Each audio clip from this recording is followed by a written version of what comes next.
third time's a charm. It's June 27th, 2012. And our guest is Brian Kehew, who came back again.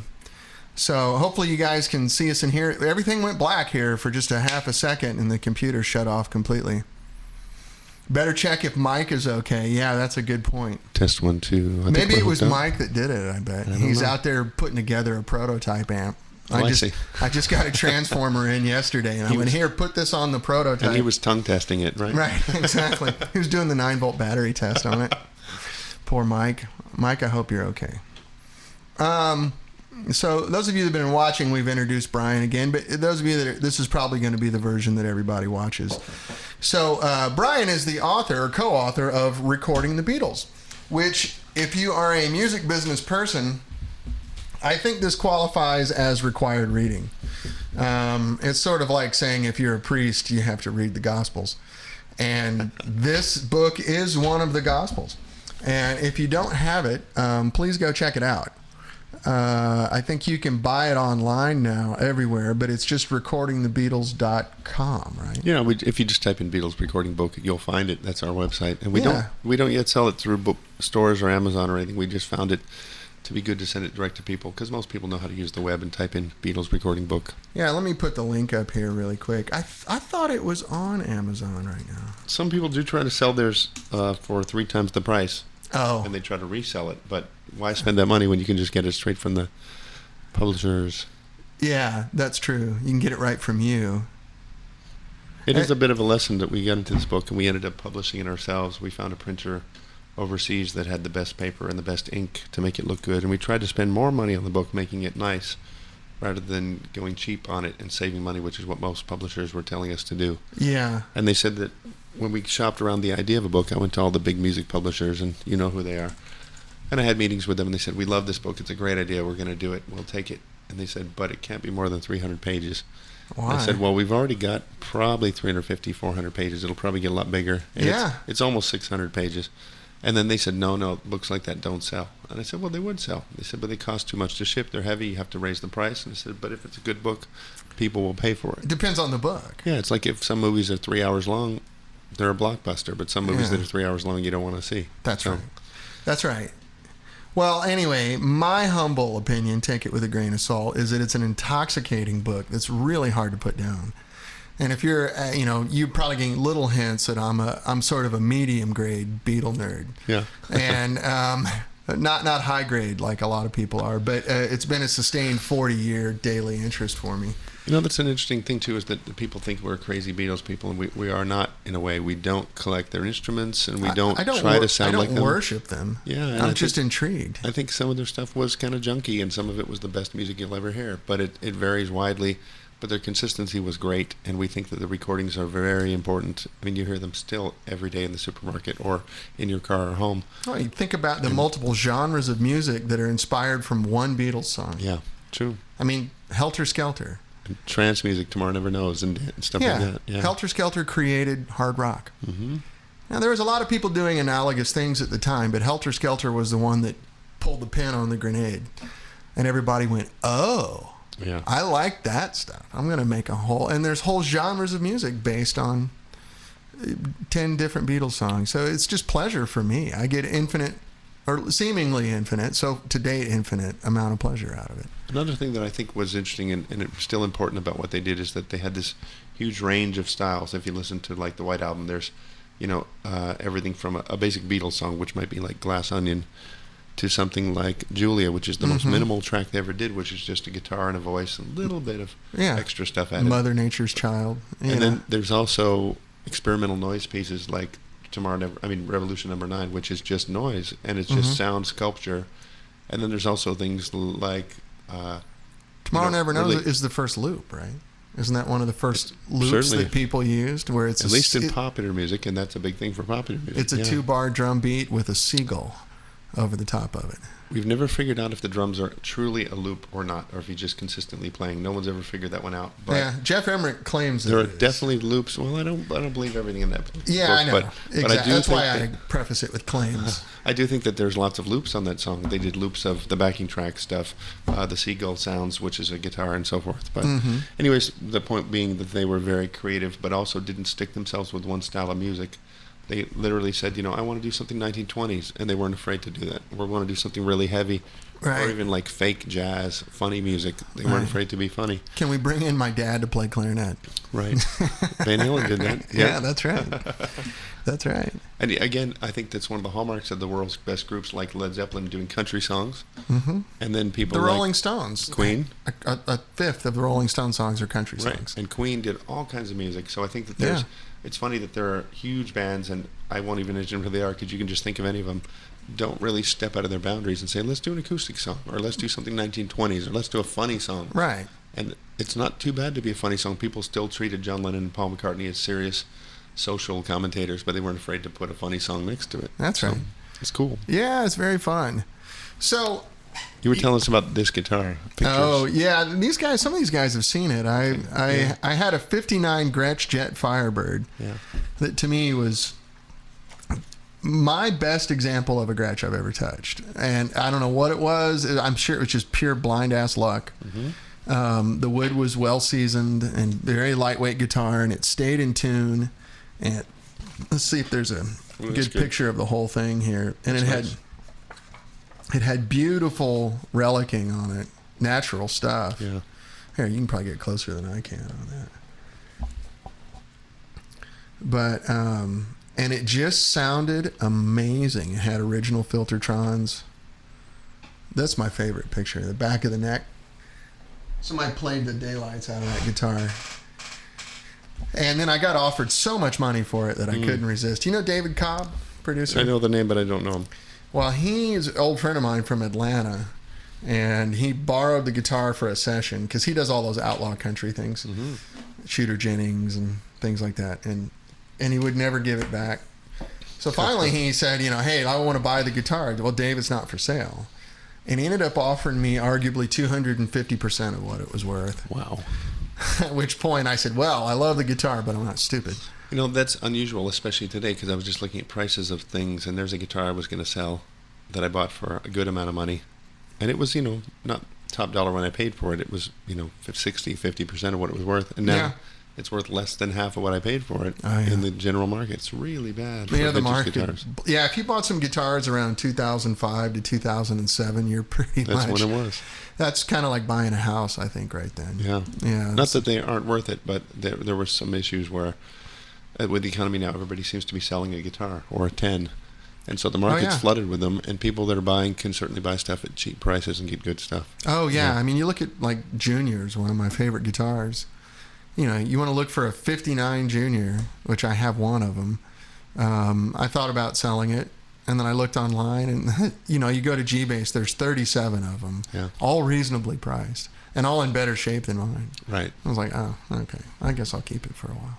The one I bought was interesting because I wanted an old SG, and I used to have one years ago, but I looked into it, and the ones I really loved the most were the first 2 years when they called them Les Pauls. Yeah. And they're fantastic guitars, and they really were special. And I looked at the reissues, which were thousands. Bigger neck with the binding on it and all that stuff. And I liked actually the 1962, which has an ebony tail block and a special tremolo that's a lot better.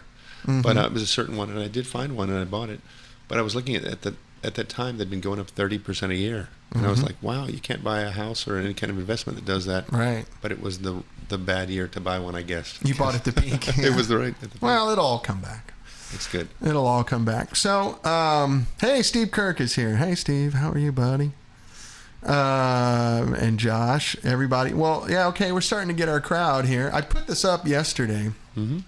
So hoping that we, because so many people saw the recording and said, please tell me, give me enough advance warning. So we should end up, by the time the hour's over, end up with a nice, good crowd. I do tend to catch podcasts later myself. My schedule just always works that way. Well, the number on the side is deceiving. Those are people that actually just registered with Ustream. Yeah. The show that you and I did, 56,000 views. Wow. Can you believe that? That's amazing. That's crazy. I mean, that's what it's up to right now. We weren't even dressed nice or anything. No, I think we're both showered and shaved today. Today we are. Last time not. Which does come across in high def. That's good. Well, so anyway, let's do a quick refresh on the book, just because I know we're going to have a lot of people here today. And if I remember correctly, correct me if I'm wrong, you spent 16 years. You can cover that up. It's fine. No, I'm just moving stuff. I know, I'm joking. You spent 16 years researching at a really granular level what happened when the Beatles were recording their records. Yeah, it started out as a very simple project because I was a recording engineer and producer who always realized people referred to the Beatles and talked about certain things, but we really didn't know how the records were made, and I couldn't find good information on it. There were no recording magazines back then that did very much. And even in the meanwhile, people had these rumors and legends about things that I couldn't really get much info. So for my own sake, I wanted to look it up. And then I remember thinking it would be a great book. I started the project and then found a co-writer in Texas who was doing the same thing, and we shared the load. Mm-hmm. And most of the stuff wasn't really documented that well back then, was it? I think at one point we figured it's about 99.5% new information. I mean, never on the web, never talked about, never interviewed. Because there was so much stuff at Abbey Road that was unique to them. In other words, they built their own speakers a lot of times. They built compressors. They built mixing boards.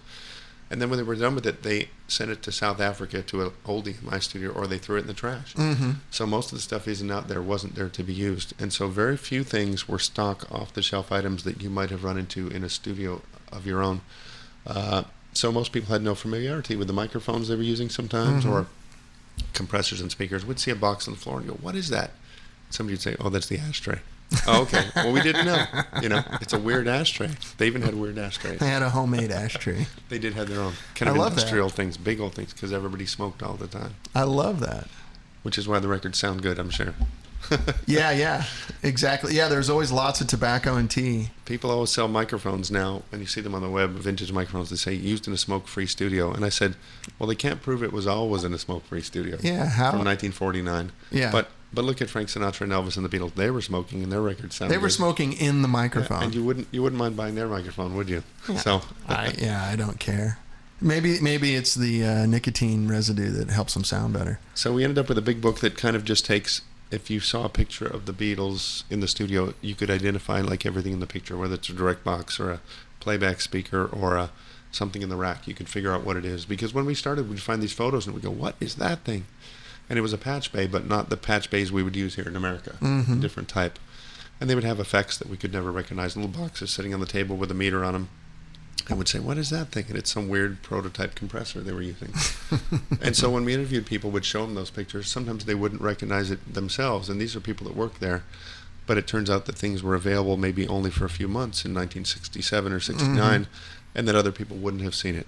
Yeah. So you have to show it to a bunch of people. And we eventually got most of the answers. I think there's only 2 or 3 questions left about, the studio gear that we've never really resolved and may or may not be answered, but they're not critical. Yeah. Yeah. The one thing we'll never know, and everybody always writes to ask me, is what guitar was used on this track. And you'll pretty much never know that. Yeah. Now, you mentioned to me at one point you were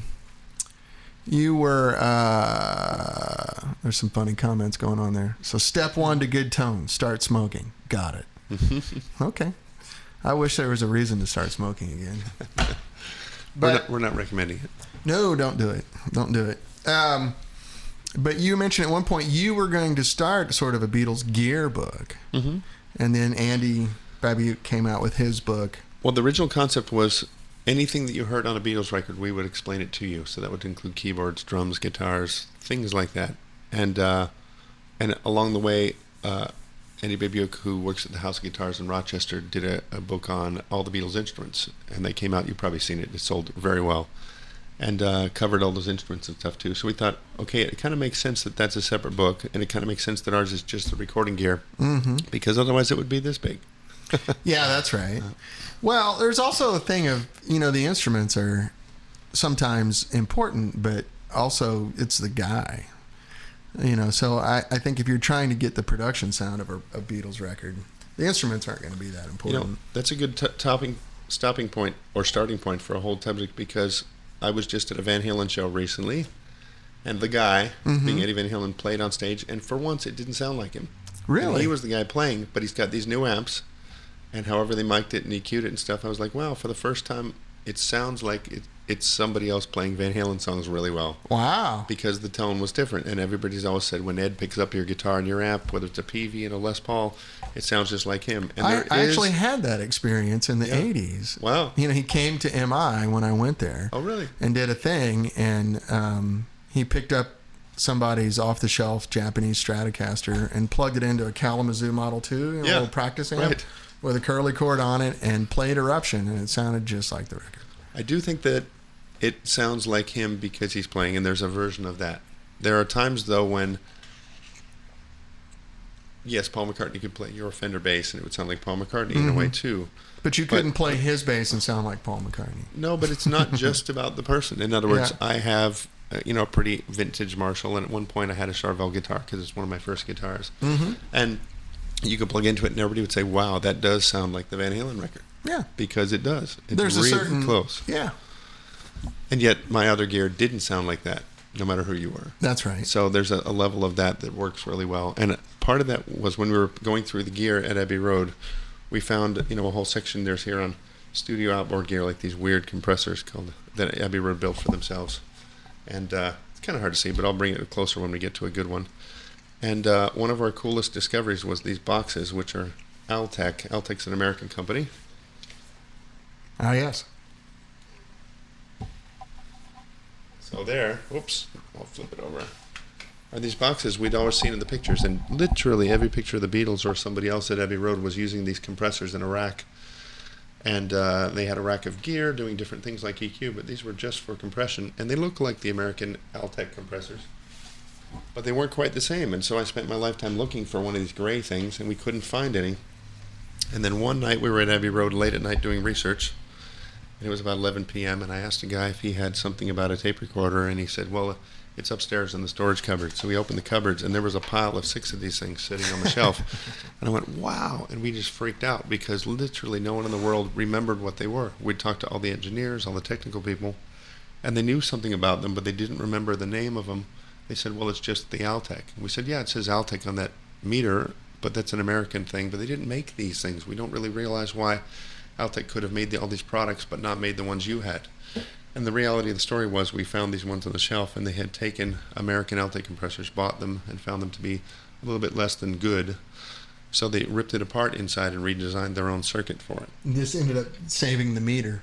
Yeah, they used the meter and a few things like the tubes and some of the transformers, but they changed some of the circuitry just enough to make it really good. And it became one of the world's best compressors. I mean, literally the next day at the studios, we got one of those out, got it working, took it into a session and said, would you guys mind plugging this in? And the producer said, wow, that sounds amazing on the vocal.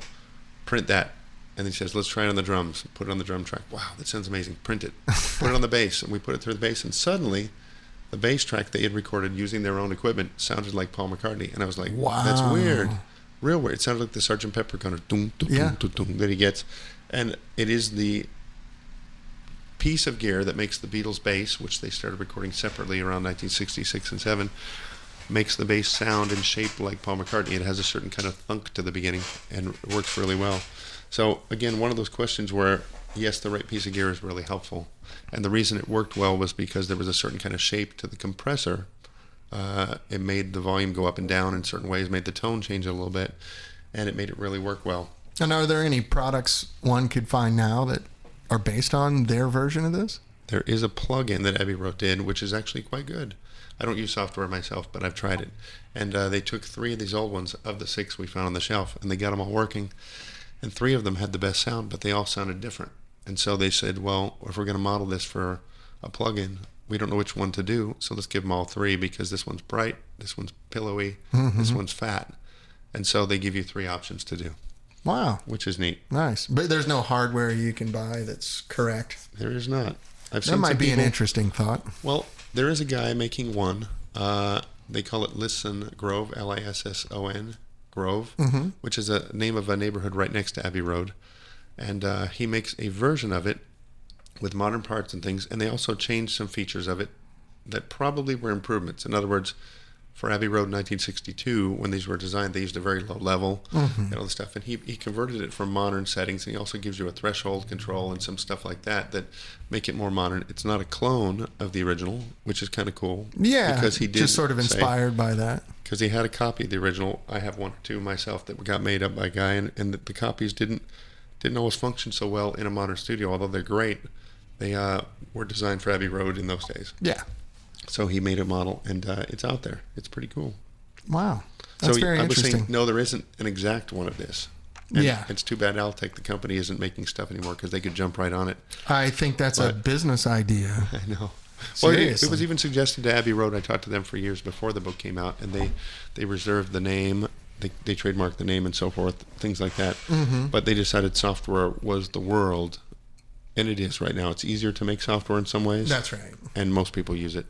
And well, manufacturing itself is, a dying art. Very true. And so, in all fairness, though, most of the plugins I've heard, if they're well done, are pretty impressive. That's the key. Is like for most people, you'll never find one. You can't compare it to an original. So if it's 90% as good, it's better than what you've not had. Mm-hmm. And so you've also got the option to use 6 of these, which they didn't even have that option at Abbey Road very often. That's true. So if you need to have 5 Fairchild compressors, you can't spend $20,000 a piece on them, yeah. and you want to put 2 on the mix and 2 on the vocals. Yeah, so. yeah, there you go. But I thought, since I'm here to talk about something useful to most of you, might be about compression and limiting, because that's a very misunderstood and kind of, people say it's abused and not a lot now, but I think compression and limiting is the sound of pop music since 1965 or 6.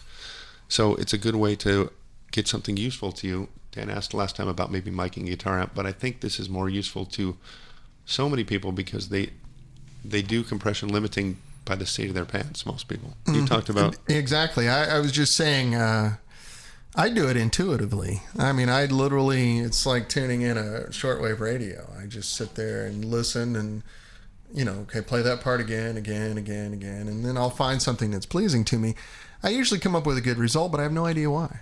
Well, let's talk about it and make it simple if we can. Here's a little graph I drew of a note. Let's say you play a note and it spikes up high and it drops down, kind of decays away. And that's an uncompressed sound. Not to interrupt you, 2 things first. So you were telling me that you used to teach this in college. So take him seriously. Well, I do, of course, record and engineer for a living, and I spend a lot of time trying to figure out why and how to do that. But in the meanwhile, after I went to college, which was Cal State Dominguez Hills, still a very good recording school, the teacher had left, and they kept me on to teach some of the labs. And so I spent a lot of time teaching and reteaching the same subject, whether it be delays or compression or EQ or whatever, and trying to find out the best way to explain it to people who are new to the subject, to try to get a grasp of it in half an hour, to really understand it so that you can work with any compressor. So I thought we might talk about that. And here's that shape of a note. It's just volume at this point. So if you looked at a meter, the meter would be going higher and then lower. You know what it is. And I'm sure most of you people are very familiar with it. But on a compressor, you want to kind of have an automatic volume control to keep those high peaks from going too high, and then keep the lows a little bit more present, a little bit more up. So the trick of compression is to do just enough to make it work, I think, where you get a little bit of motion. The motion goes up and down in volume, but not too much and not too little. Now, most people like to slam things, so it sounds very flat and very loud all the time. And that's the problem. The curse of modern recording is you get everything sounding loud all the time, everything sounding big all the time, and it kind of defeats the purpose. Yeah, I've noticed the dynamic range seems to be getting smaller and smaller on modern recordings. Now when I listen to an album from the 70s or the 80s, there's passages that go soft. Yeah. And I'm, something's wrong.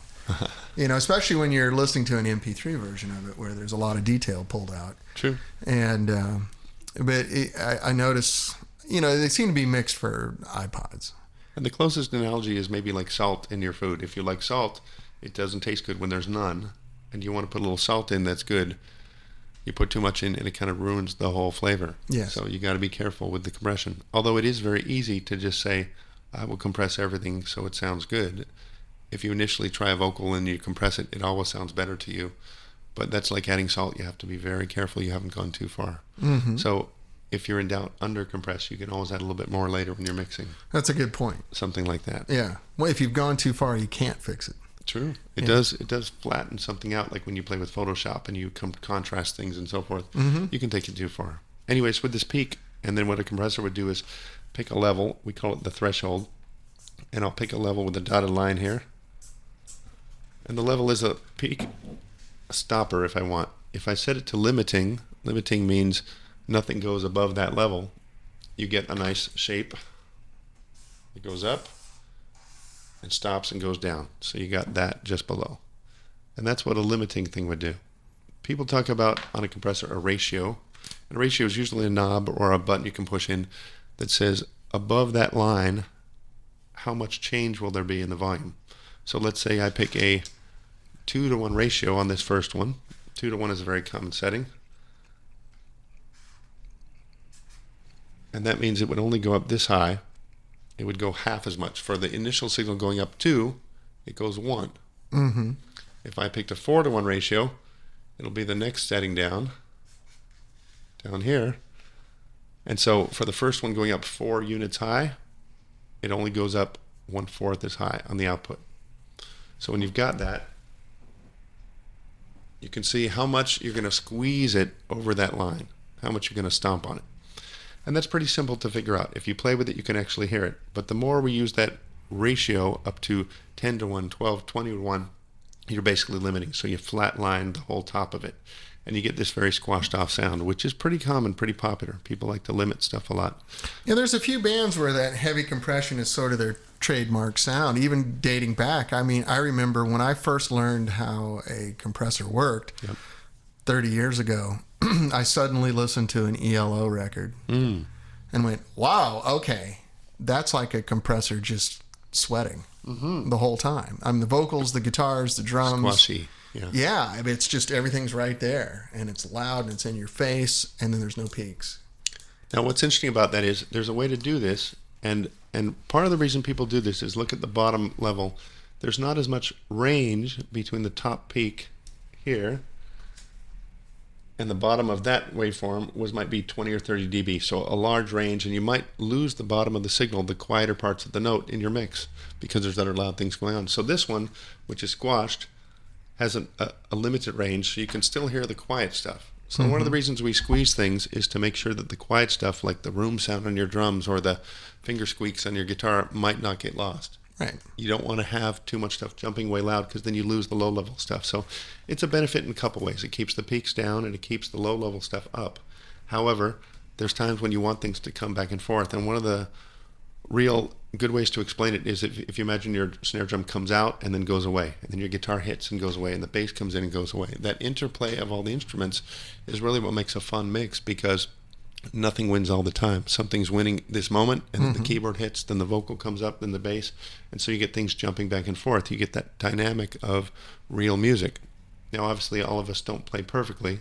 Session guys can always play their bass without a compressor, and they do it so well, you don't need to limit them. Or a singer who's really good works the microphone and comes in and has does some that. technique. Yeah. And so a really good singer can also work that and do that automatically, and they do so.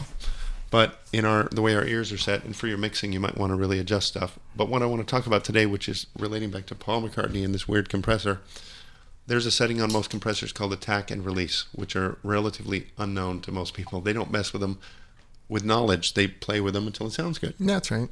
And so if you take an attack setting, this flat line we've had here, the threshold setting, the attack says, after I pass the threshold, how long does it wait before it stomps down on the signal?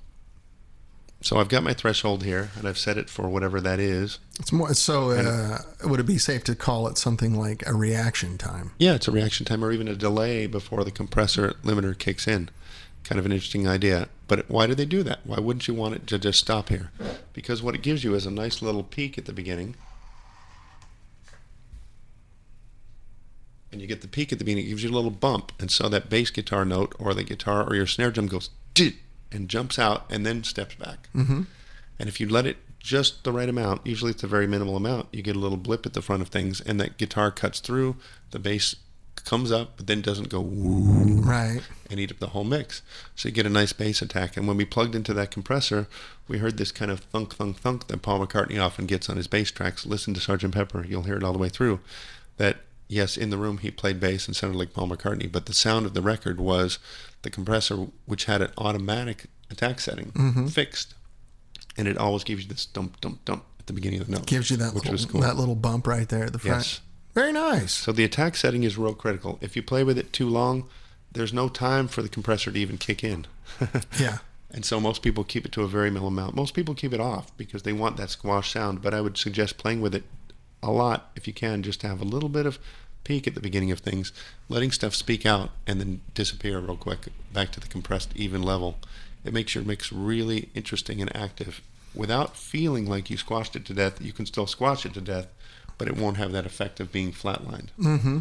And then the trickier one, which no one even knows how to use, it seems, is the release control. And that basically says that once the signal level goes below the dotted line, down here, how fast does the compressor stop compressing? So one of my concepts is I usually use the release control at off.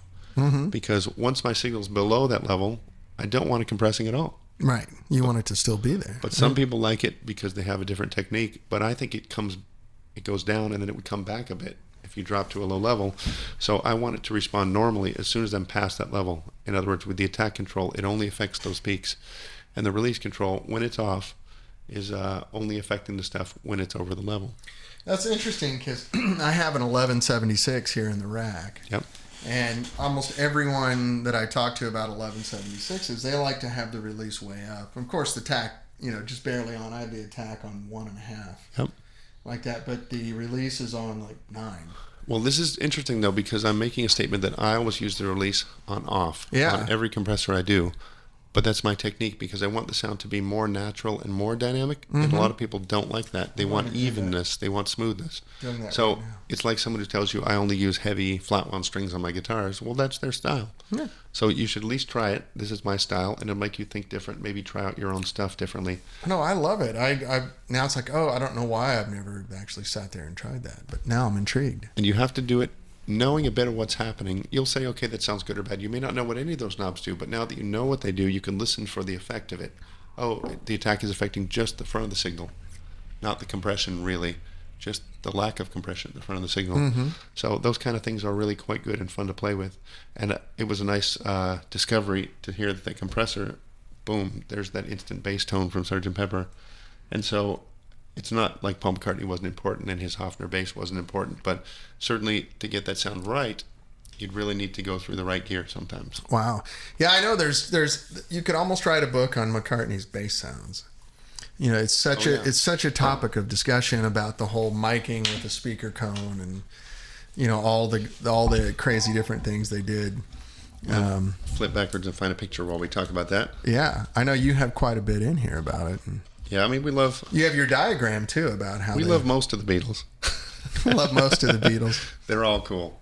There's definitely some great Paul McCartney stuff, and we're fans of all of them. But, as musicians, they're somewhat underrated because you may not have the chops of Michelangelo, but you can certainly play for the song, which is just as hard. In fact, all those famous Motown people had super chops, but they really were, great musicians. Somebody mentioned once to me, which I think fascinating, that they said Paul knew when to let off the bass note, which is just as important as when to play things. Yeah. How long to hold that note, just not full length, but sometimes he left spaces in, which makes the music bump and groove.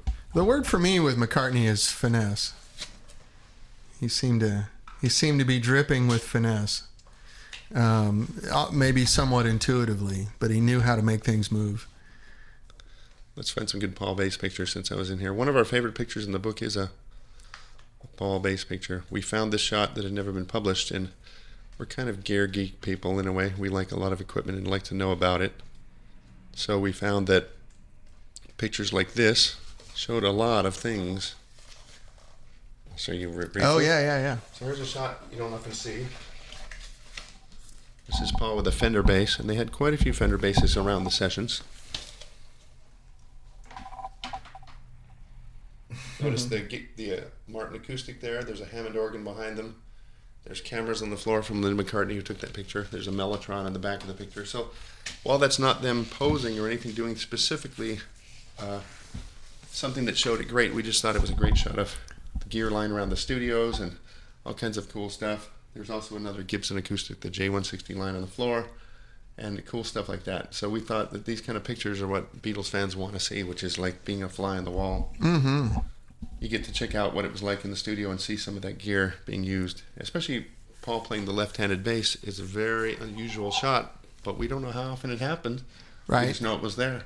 Well, there seemed to be a somewhat of a sense of branding around the Beatles. You know, like Paul felt obligated to play his Hofner, even though it wasn't his favorite bass. And You know, something we noted was that when they do a live performance, Paul pulled out the Hofner. So if you see a video shot in the studios of them playing, he pulls out the Hofner. If he's recording, he might often use the Fenders.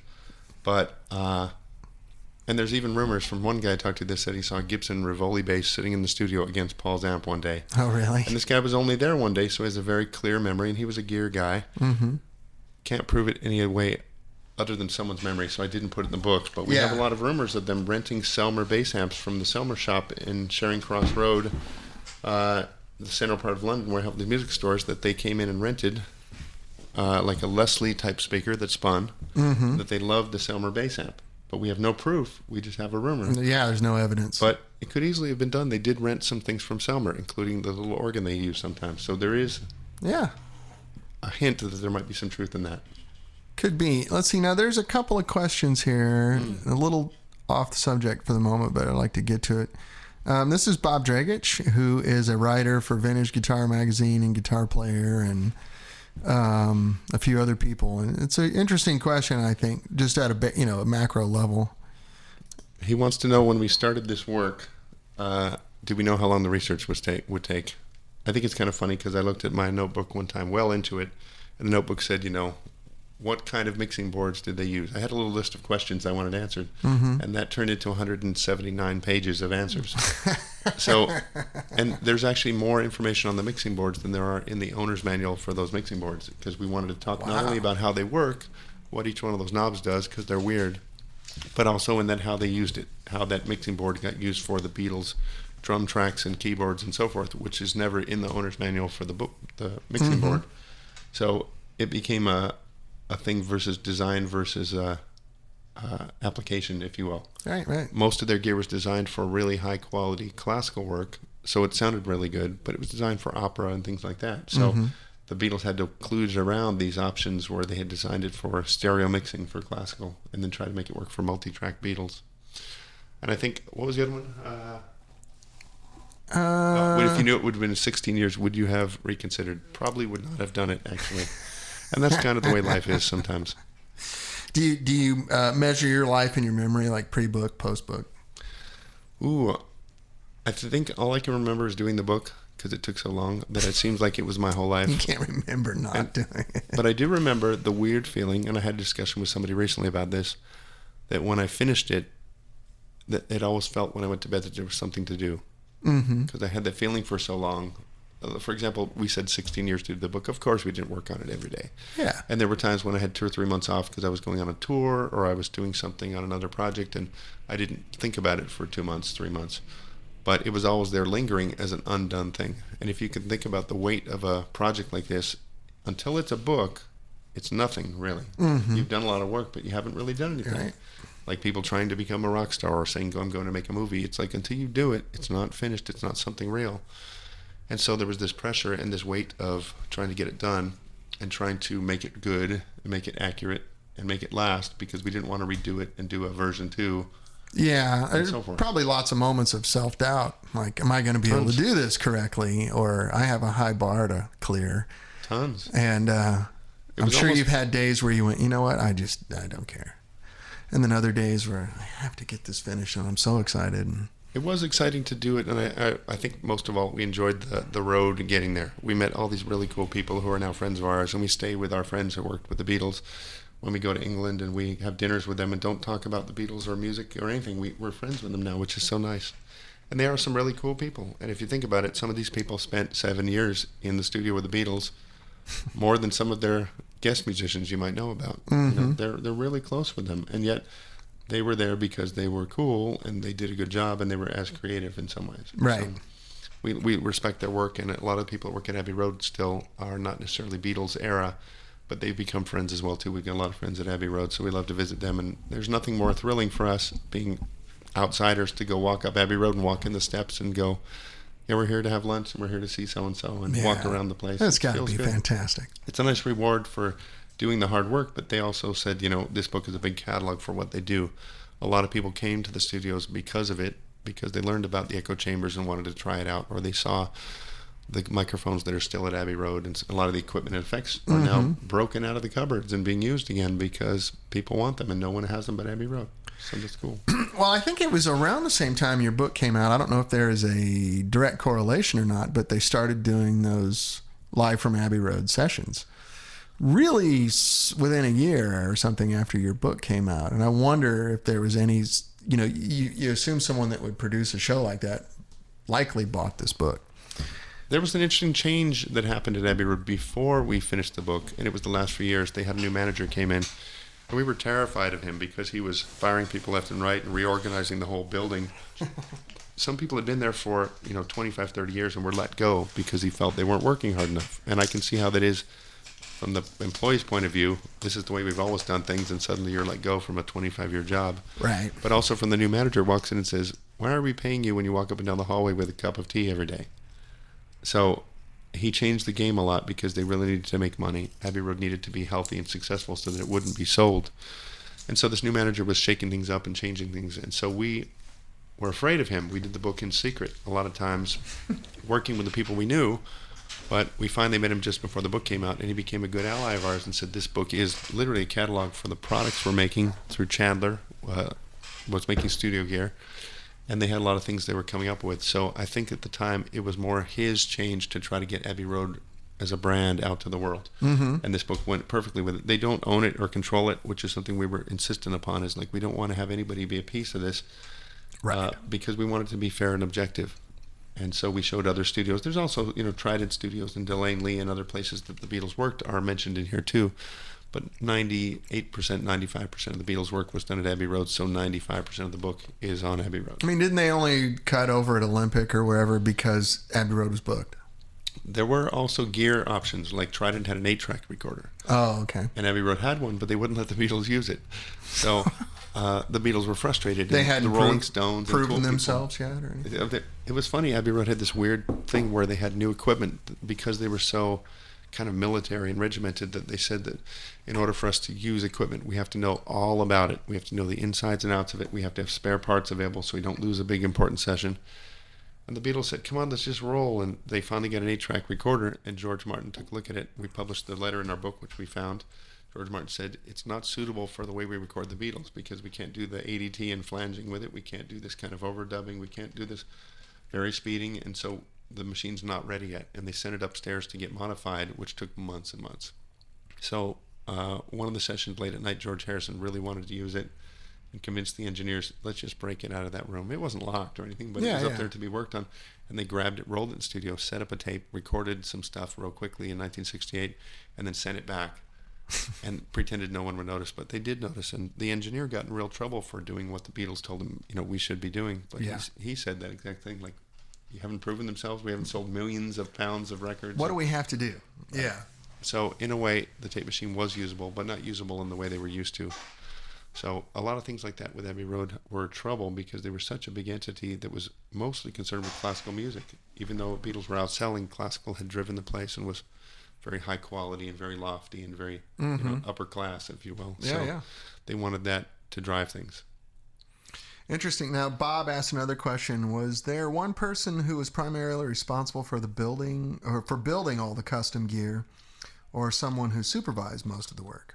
It changed all the time, and we definitely document those people in the book quite a bit. They were never talked about before, but there are people who were on virtually every session for the Beatles whose names you wouldn't know. Mm-hmm. And so we felt that was kind of interesting. And when we talked to musicians, we didn't get to talk to the Beatles themselves because they were mostly not available. But even the engineers themselves were not so technical in those days. Nowadays, you ask an engineer about their speakers, and they can tell you all about them, and they can tell you about the microphones. And back then, they knew the gear enough to use it, but it was not technical at all. So when we talked to the people who really knew the gear, it was these technicians who were not recording engineers. They were probably overqualified, but they could fix and build the equipment. And because they were skilled people, they could say, would like to plug my guitar direct into the mixing board. Can we build a box that does that? They said, yeah, that's like a transformer, a direct box, they call it in America, and we'll build one. So they took a transformer from a spare part from a console and put it in a box and wired jacks to it. It probably took them an hour, and they can do direct box input for bass and guitars and things. So there was that option to have a tech staff on hand at all times, and it wasn't just one person. There were 7 to 10 people floating around the building, fixing, setting up tape machines, cutting discs, working with speakers, doing custom projects. So there were quite a few people like that. There's even a story we put in the book about one guy who was named Bernard Spate, who we heard a bit about, and he had built this kind of box. You might see occasionally in a picture of John Lennon sitting next to it. It's a sloped box with a meter on the front, some kind of handles and switches, and there's no labels on it. So we realized it was not a product. It was some kind of custom box. And somebody said, oh yeah, we had that sometime in the White Album. It was a phaser box to do phase shifting. And I said, oh, wow. what song is that on? Cool. And he said, well, I don't know, but we tracked down the photos to a Linda McCartney set of photos that were mid-September. So we know when it was, but we don't know what it was used on. But it was his second version of the box. We said, wow, there's another version. He said, well, the first one was just built on a piece of wood. And he brought it to the studios and brought it and said, check this out. I think this will do phasing without having to hook up all those tape machines you do. It's a different way to do phasing. So they tried it out, and Mr. John Lennon didn't like it.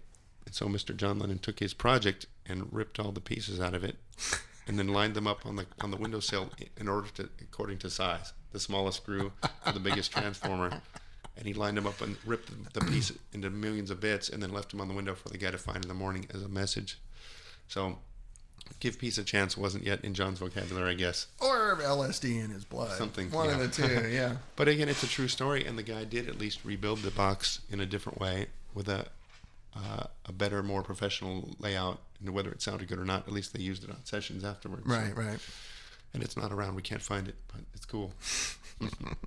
I love that. But again, you would never know this from documentation or paperwork. We might see the picture of the one, and if we'd not seen the picture of the one, we wouldn't have started asking the questions, and that wouldn't have led to knowing about two of them, and then John's reaction to the first one and how he didn't like it. So. That's very interesting. Now, did you interact much with, is it Terry McBride?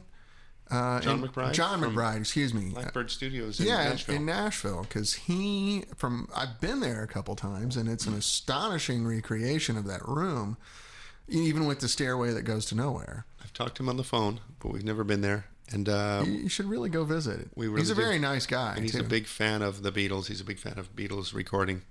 And he's Martina McBride's husband, has one of the biggest studios in Nashville. It's a world full of studios out there. It's arguably probably the poshest studio there. It's expensive and state of the art, and they work all the time. But I've been talking to them even recently. But I think it's cool. There's a guy that came to our lectures. We did some talks at Abbey Road this year in March, and they invited us because it was their 80th anniversary. So they said, would you guys please come? Because we know a lot more than just the Beatles. We know about the history because we did study the whole thing. So it was a nice thrill and an honor to be able to do that. And people bought tickets so they could actually come to Abbey Road, which is unusual. The public generally can't walk up and go in the studios for any reason. But in this case, people could buy a ticket and come in and spend about a half a day in the studio. We gave them about an hour or more to wander around the room, go up and down the staircase, take pictures, and we put up a museum of our favorite gear. So we had mixing boards, tape machines, microphones. Some of these compressors were there. Mm-hmm. People could go up and look at them, take a picture up close, and then we had on the other side, we had instruments like pianos and things used by the Beatles sessions and other people, Pink Floyd and so forth. Right, right. Kate Bush and all the various people that were there. So people came in and did those lectures. We did about, I think, 12 of them this year. And wow. They're going to be more of them next year. Are those recorded? We did not record them on purpose because we want people to come back in the future. Oh, I see. Yeah. They recorded one for history. We kept it for the sake of the future, but we're going to do them next year in March probably. Do the same thing again, so save your pennies and get a plane ticket to England. I'll be your assistant on that trip. And we decided that it was good to have people not just come in for the talk, which was kind of nice. We get to show films from every decade and photos and things about how the studios worked. Right, right. And people learned a lot. They really were excited. Even people that worked there said, wow, there's a lot of stuff I didn't know. Mm-hmm. So we taught a lot about it and how the studio changed styles of music over the years. Like the Beatles room used to be the big band room. And in the 1940s, we show films of these people doing big band records in there because that's the design of that room was kind of perfect for that kind of medium-sized acoustic group with horns and saxophones. And right, so right. So showing people how the changes went and how the Beatles worked in there, and then they recorded this song up in the control room and this song down the hallway, and pointing out in the building where the Beatles got creative and used stuff. But it was really fun to go there and do those lectures. We really were honored to be asked. But then again, we probably do know the history broadly as well as most people. Oh, I would think so. I would hope so. Now, there also, when you're doing those things, do you have moments of levity when you can go, and this is where Yoko kept her bed? Actually, somewhere in the book here, we do diagrams of the Beatles recording it. I don't know if I have that exact one here, but I know it's here somewhere. We show you in the book where we can, on a specific day, the Beatles came in to record and do something. And let's say we have pictures of a session like Lucy in the Sky with Diamonds. Well, to get all those photos from the photographer might have cost us $8,000 or $10,000, so we couldn't do it. And one picture doesn't show you the whole setup, but we'd go through the pictures and then work out where all the stuff was in the studio. Here's what the Vox amp was, here's what the bass amp, here's the Fender amp, here's John's guitar, here's Ringo's drums, and here's the mics positioned around. And we'll do a diagram for you showing... Actually, your diagrams are fantastic. They put me more in the room than a photograph would. That's what we thought was they're simple enough to show you. Well, I can use my imagination. Here's a good shot. It simplifies the room and the details in a way a photo wouldn't do. Here's a shot from 1968. There we go.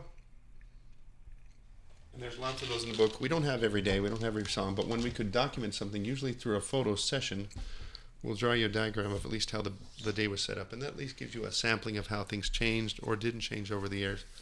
And Kevin Ryan gets all credit for it, the co-writer of the book. He's a graphic design genius, and he, as well as writing and researching and all this stuff with me, did the layout and the photo for the book, and those designs built them up.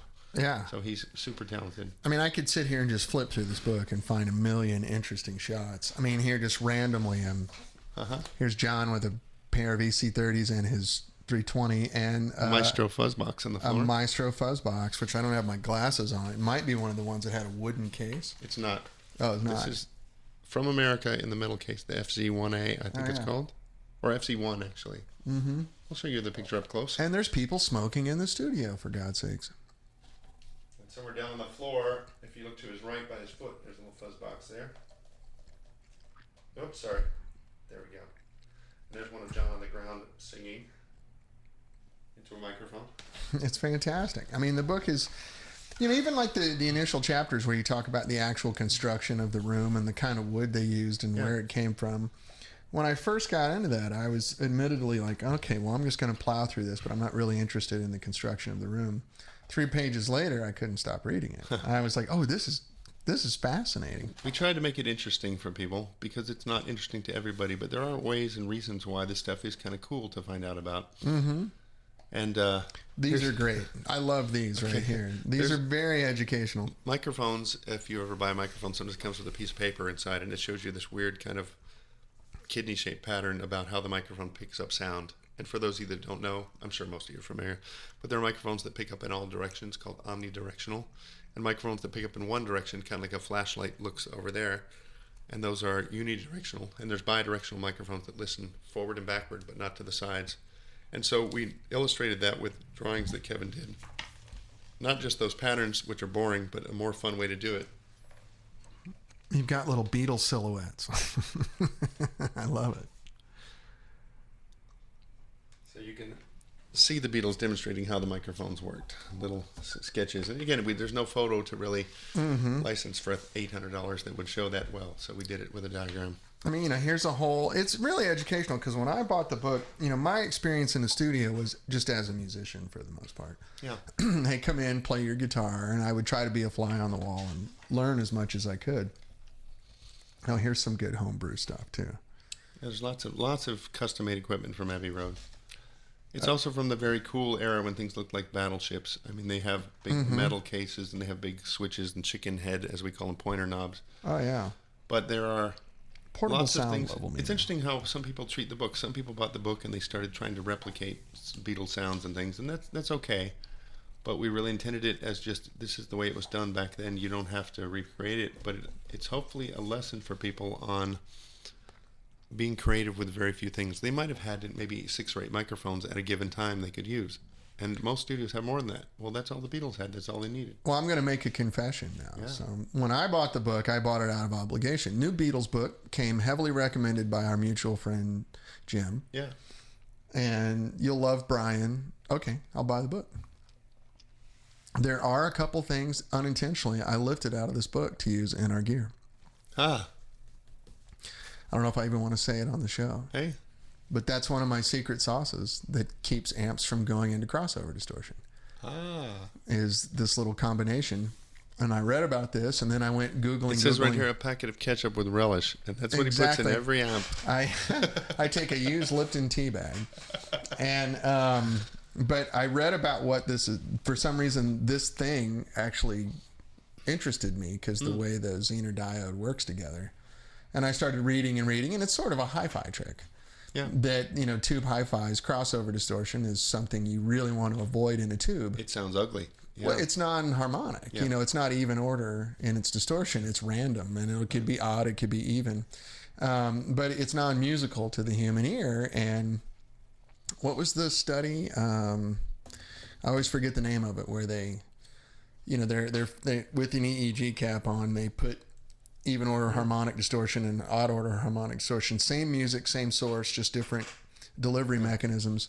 And one creates the chemical reaction in the brain of anxiety and tension, and the other one creates a soothing, warm thing that relaxes people. And the even order harmonics do that. So once you get into crossover distortion, the even order harmonics start to disappear, and they're overwhelmed by odd order harmonics.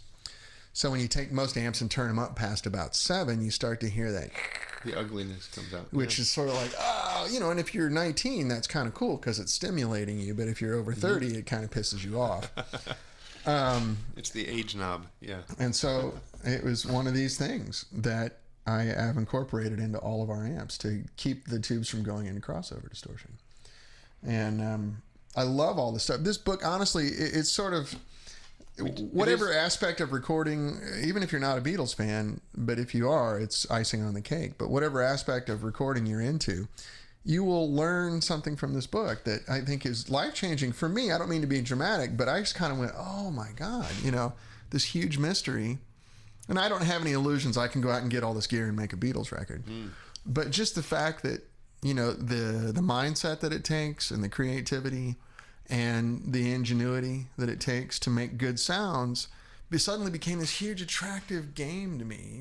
I get it now. It's not just this rote, go by the book thing. It's that actually, when you get in an environment like this, you can explore creativity in a way that you can't in any other way. Creativity is definitely my favorite subject, and I think that there's not enough people paying attention to it because there are no rules for creativity other than question what you're doing and why you're doing it.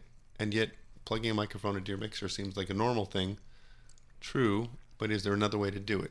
And that's what these people thought. Like, they said, how can we do something different? Even things that were uneducated, they would say, what are we doing here? And they would try to do something different. Can you explain a little bit about these EQ boxes? Because one of the things that I bring up, I get a lot of questions from people about, hey, which one of your amps is going to sound the most like this? Okay. And I'm like, well, that's a complicated question because first off, you need to be the guy. So let's say you are the guy. Eddie Van Halen, as you pointed out, doesn't sound like Eddie Van Halen anymore. Well, he did, but it was different enough that it sounded like a Guitar Center demo by someone else. But there's so many factors in a recording session. Yeah. Down to where was the tape mastered and what kind of tape was it mastered on? What kind of console was it in? What kind of cables were leading to the console? Little details. There are all these little things that make significant changes in the sound that you have to go down. But one of the things that I get into a lot of conversations with people about is like, modern consoles have wonderful equalization built into them. And back then, if you wanted to EQ a record, you had to put a box on the cable from the microphone, between the microphone and the console, if you wanted to EQ it. And it was a very primitive sort of setup relative to what we're used to now. And those EQ boxes like that, it's the first time I'd ever seen one. I'd heard tell of. Jeff Emmerich told me about it. When I met Jeff, I had the unbelievable good fortune and honor to have some in-depth conversations with Jeff, and he's the one that explained that to me. It's fascinating. He's like, because we had these bloody boxes we had to put, and then that's all it was, And even in those days, things were very simple. In the 1950s era, just before the Beatles, there were no EQs on consoles. There were no EQs on the mixing board because you didn't want to change the real sound of something. Right. You want a pure source. And so they were going after what we would call a hi-fi or a purity or a classical approach, just keeping things very literal. That's your guitar tone. We'll put the right microphone to pick it up. And of course, that's exactly what you want. You don't want it to be different. So by the time of the Beatles, and it wasn't due to the Beatles, they didn't invent this, but other people did. They wanted the sounds of a recording. They wanted things to sound more exciting, maybe more large, more sizzling or something. It was more of an artful Yeah. process. You know, they want. I always got the impression at some point somebody said, "Okay, this is a document of something that happened, but now here's a piece of art we want to make, and I want to enhance it." So imagine those days when people said, "It is what it is, don't change it," to the point where we said, "I can change it to anything. What do we want to do?" And so people would come in and do that stuff where they would start messing with boxes. And we found a little note from the late 50s, early 60s where somebody said, we really need to invent things to plug in, to connect, to make new sounds. And this was part of it was compression. Part of it was effects like delays and reverb and chambers. And then EQs. So here's some examples of the EQs in the book. The one on the left side here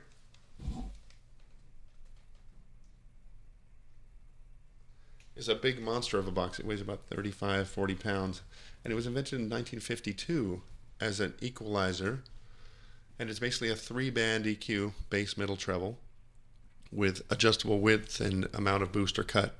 So what we call a parametric EQ, it's a very early version of that, really revolutionary for the time. But what's funny about it was we found the information documenting how it worked, and they said this is used for outside tapes, because they meant that other people might send us recordings that don't sound perfect, but we only make perfect recordings. So they thought that this will never be used on Abbey Road recordings because they were always perfect already. But outside tapes from Capitol Records or somebody in Germany might need some help, and so we'll fix them to make them sound perfect. Bless their hearts, they try very hard. I know. It's so funny, the ego of it. It was kind of funny. But the box still exists to this day. There's a few people that own them, and they are as good as any EQ you can buy now. Probably better, actually. Wow. But it's a major piece of work, and there's lots of gears inside. It's somewhat mechanical as well, too, as well as electronic. And it's all incredibly hand-wired military style. I guess they had a plethora of like World War II trained engineers that were available to do these sorts of things. Here's another one that was a box. It's green. Right there. And it has all these switches on it. And when you think of an equalizer, you think, well, don't you turn a knob to adjust? What this was a box designed for certain microphones. And it says on the front, U47 and so forth, M49. They found that microphones weren't flat and weren't perfect. So they built EQ boxes to fix that problem, which is funny. If this microphone's too bassy, we'll take out the bass with a switch, and that fixes the bass so it's even. And this one doesn't have enough treble, so we'll boost the treble. And they give you these specific settings to do adjustments to make those microphones more natural because they wanted that natural sound. And later on, people like Jeff Emmerich and other people found that those boxes added treble in a way that might be useful on a snare drum. Right. No matter what microphone you're using, they said, wow, let's put it through here, and it makes the snare drum sound real snappy and cracky. So they would do that. And so this is people getting creative. It was designed for one thing, which is a very pure kind of classical hi-fi thing. And then the people that mutated it and kind of bastardized it and said, we're going to do our own thing with it. Let's try it in the vocal. Not very good. Snare drum, bass guitar, great. There's my bass guitar trick. Let's have fun. Let's try something. So I think that it's also interesting to try doing stuff. I talked to one guy who said he uses a Boss pedal plugged into his cables, and he uses it when he wants to go longer, but he doesn't turn on the pedal. But he tried all his pedals as a bypass, as a through. Right. Just to use the buffer in it. And it works great for him to just send signal, but he'd stopped and listened to all his wah-wahs and all his other pedals and just said, yeah, I'm not using it as anything special. I don't turn on the chorus, which it was a chorus pedal he was using, as a matter of fact. But to his ears, that's the exact sound he wanted, and he used it all the time. And I like that stuff. It's very interesting. Another guy I met used his 4-track cassette recorder, and he found the microphone input would always overload and fuzz out, the best distortion he ever got. So he would take that as a fuzz pedal and use a 4-track recorder as his fuzz sound. That's like the Revolution sound, right? I forget the exact tube that was in the console then, and there's guys trying to make a channel strip just to get the sound of Revolution. Somewhere I have a demo of it because I bought a mic preamp that was from the 1950s in Abbey Road, and their mic preamps were a rack mount. They put a rack of 6 or 8 of them together to run 6 or 8 microphones. And I found this one on eBay years ago. And it was very rare. Even Abbey Road didn't have one, but I bought it. Wow. And that was kind of what they used as a booster. A mic pre. It's just a gain device where you plug in a microphone. It makes it louder. Strong enough signal to record. But they also found in the Beatles days, if you wanted something boosted, really loud or really overloaded, the best way was to plug it into one of these mic pre's in the rack and then run it into the mixing board to overdrive the mixing board. Right.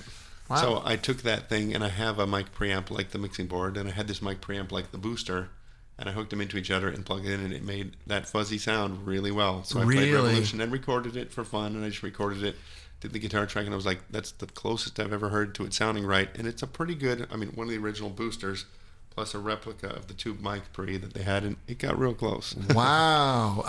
I'm seriously geeking out on that right now. I'll have to make you I'm a trying to copy not of it look like a sometime. nerd. But so I'm going to put you on the spot then, because you're bringing this up. If you have a good internet connection at your studio, could I beg to come over and do the show over there once? Oh, sure. That'd be fun. Wait a minute. You just said, do we have a good internet connection? There isn't, actually. Oh, really? I'm 16,500 feet from the hub, and 16,000 is all they deliver for good quality. Yeah. So in other words, they told me when I signed up for internet that, by the way, you'll never have great internet here. Oh, you must be on a DSL then. It is. Oh, okay. So it's nothing faster. Well, And it's not maybe very good DSL. I would actually pay for your cable modem to come over there and do that if you wanted to switch over to. We might have to do that. That would be good. Because I have a thing from Time Warner here that's 20 megasecond. Cool. And it's 1 meg upload speed. Cool. Which is about the minimum you need to do this show, okay? Right. But let's look into it, because I think the studio is. I just built a new studio here in North Hollywood. You're very close, yeah. It's within days or weeks of starting up and making music. So looking forward to that. That'd be fun.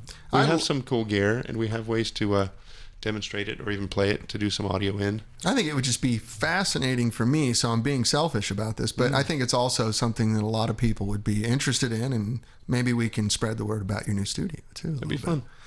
But so, let me ask a couple of sort of macro questions, because I know there's a lot of guys that maybe we're getting a little granular for them. But did you find any certain sort of common setups that they used where you could say, oh, this is a number one, a number two, a number three, like in the early days? Like I know that picture we're looking at of John, that's probably a Please Please Me session, because he's playing AC30s and he's got the original 58 325 that he's playing. Were there sort of, in this era, they always use these mics, these compressors, these, types of arrangements? Were there general categories that you found? Yeah, it's constantly changing, although there are significant things that lasted for certain periods. Depending on the guitar sound, one of the things that we noticed in the early records, they tended to use different microphones on the guitars in the early period. And what that was the guitars were mixed to one channel. The Beatles records were in mono anyway. Mm-hmm. So how do you make George sound different than John? Well, just besides his Gretsch guitar and his Rickenbacker guitar, and even the amps were pretty similar, we used different mics, slightly different places to do it. So we found that while your question is very valid, I would have to say it changes so often that in one period they're using this mixing board with those microphones, then the microphones stay and the mixing board changes. Then the tape machines go and they use different compressors. So it's always shifting, and there is a reason why, if you detailed and listened to it, the Beatles records are all different than each other. They are very distinct. There's very different guitar sounds on Help than on Sgt. Pepper. And yet they are sometimes using the same guitars. And the same amps. Because I think that from Meet the Beatles, or With the Beatles, I think to be correct, forward, they were mostly playing AC50s and AC100s up until Pepper. It's very detailed in our book. We do go through it as close as possible, although I said we didn't write a gear book on the instruments. But if you care about Beatles stuff, we did list per year what instruments and amps are there. And I think it's funny to somewhat demythologize what people think. When you think of the Beatles, you think of these AC30s, and that's really a certain period when they were seen in the Cavern Club. It's really almost their least used amp. In some ways, it really was. But they did the ads for the AC30s. It's a great amp. Yeah. It's very usable for most people, and they do identify with it, because how many have you seen or played an AC30 versus an AC50?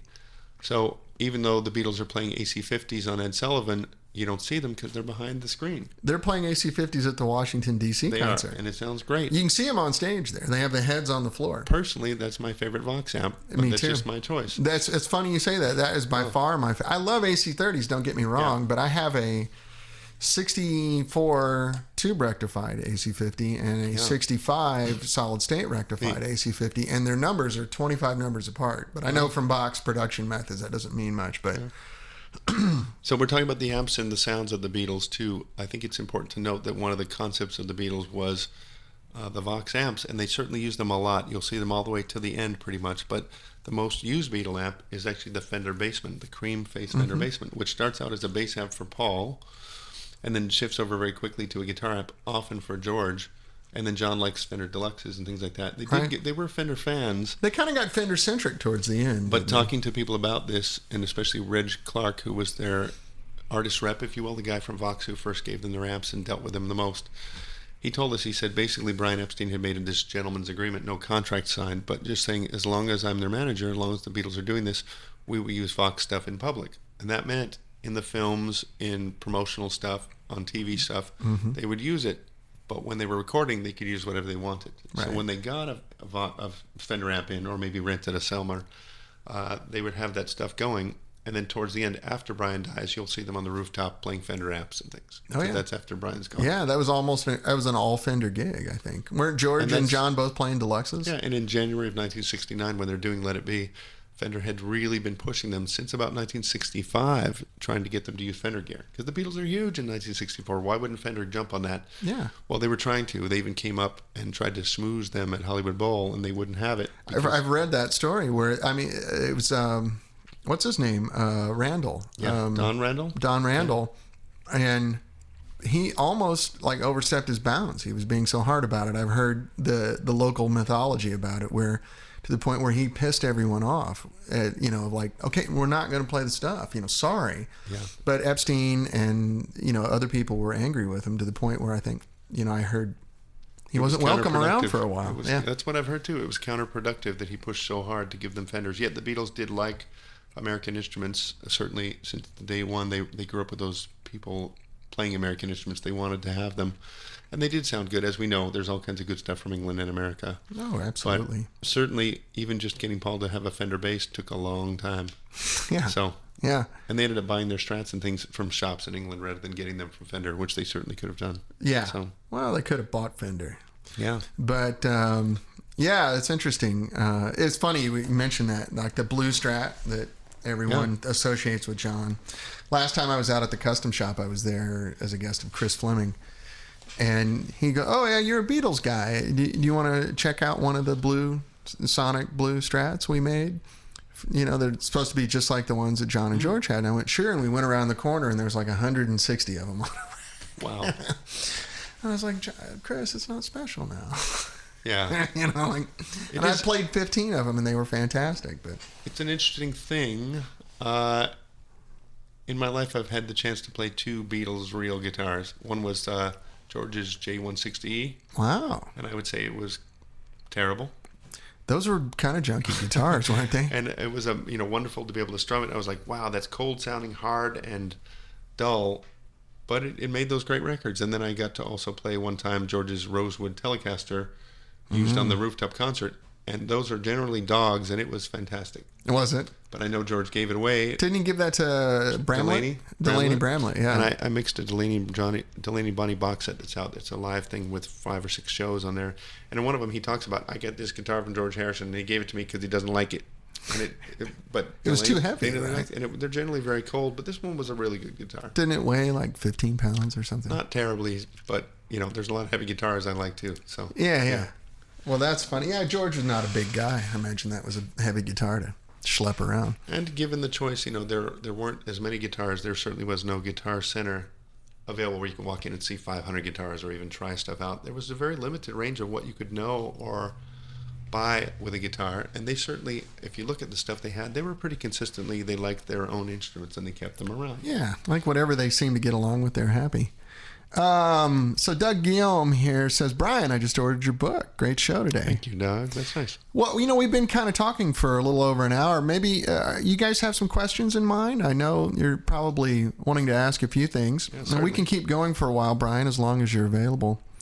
And I don't know if you're available for lunch or not, but yes, we'll talk about that. Okay. There's a lot of good options in North Hollywood. If you want to come eat sometime in North Hollywood, there's lots of good food. Man, we got Mexican food that'll set you free. And barbecue. And barbecue. That's right. The Texas barbecue down the street. I love it. Very nice. I was there last week. There's a sushi joint up here on Satakoy that's arguably my favorite one in LA if you like fish. That's good.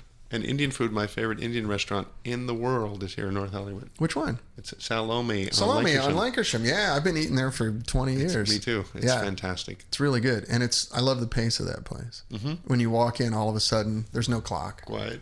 You can sit, and everyone's there for 4-hour dinners.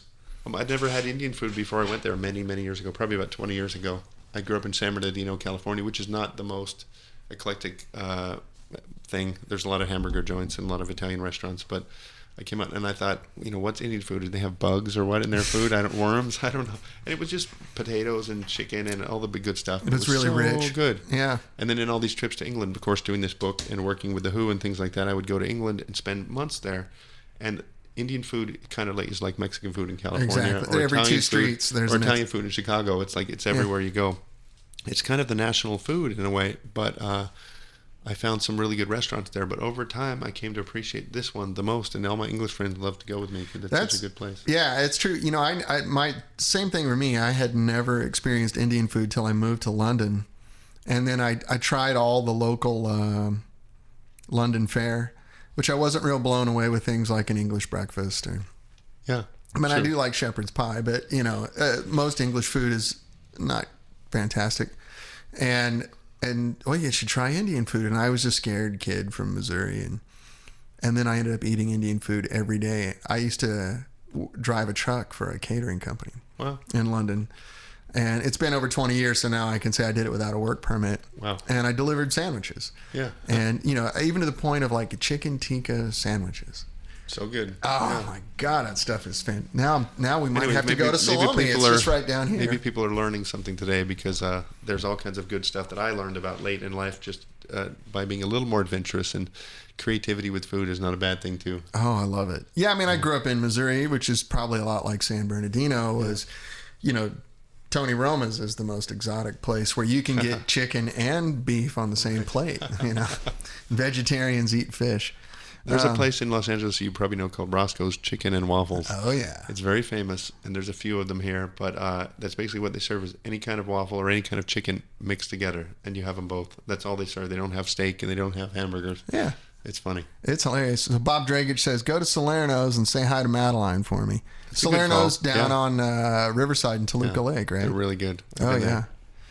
Very nice. In fact, if anybody does feel like coming to LA, I mean, there's so many good things about it. We talked about Hollywood being over the hill. Hollywood is definitely, that might have been before the power went out. I'm not sure. Yeah. But Hollywood is over the hill, and we're in a very flat area that's big and not so exciting, but there's so much good stuff here in LA. And I think if you stay away from Hollywood, which is the tourist center of things, you get a better sense of LA. There's lots of good neighborhoods. There's so much here. My father flew into LA for the first time when he was young from the East Coast. And he says he remembers most cities when you fly in, you see the lights and then you land. But he flew into LA and the lights kept going and kept going. Yeah. And he was flying over the lights of the city for 25, 30 minutes in an airplane. Right. Going, wow, this is a major place. It's still that way when you come in on a jet. You see the lights for a half hour before you even get close to the airport.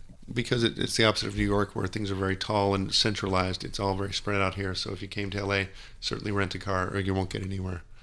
But it's easy enough to drive here and there, and there's millions of little neighborhoods, each with a different style, different flavor. Yeah, whatever you like, there's a pocket here. Yeah. I heard some comedian once, and I've stole the joke gratuitously, but if you're an unwed Indian lesbian mother for Jesus, there's 100,000 of them here. Probably, yeah. You can find, and it's weird because I'm a guy from a college town in Missouri, and I live in Valley Village, which feels more Norman Rockwell like than where I grew up in the middle of the country. Where no one, when I was a kid, people left their keys in their car, and half the people didn't have a lock on their front door, if you can imagine such a thing. And I get that here. It's it's a wonderful place.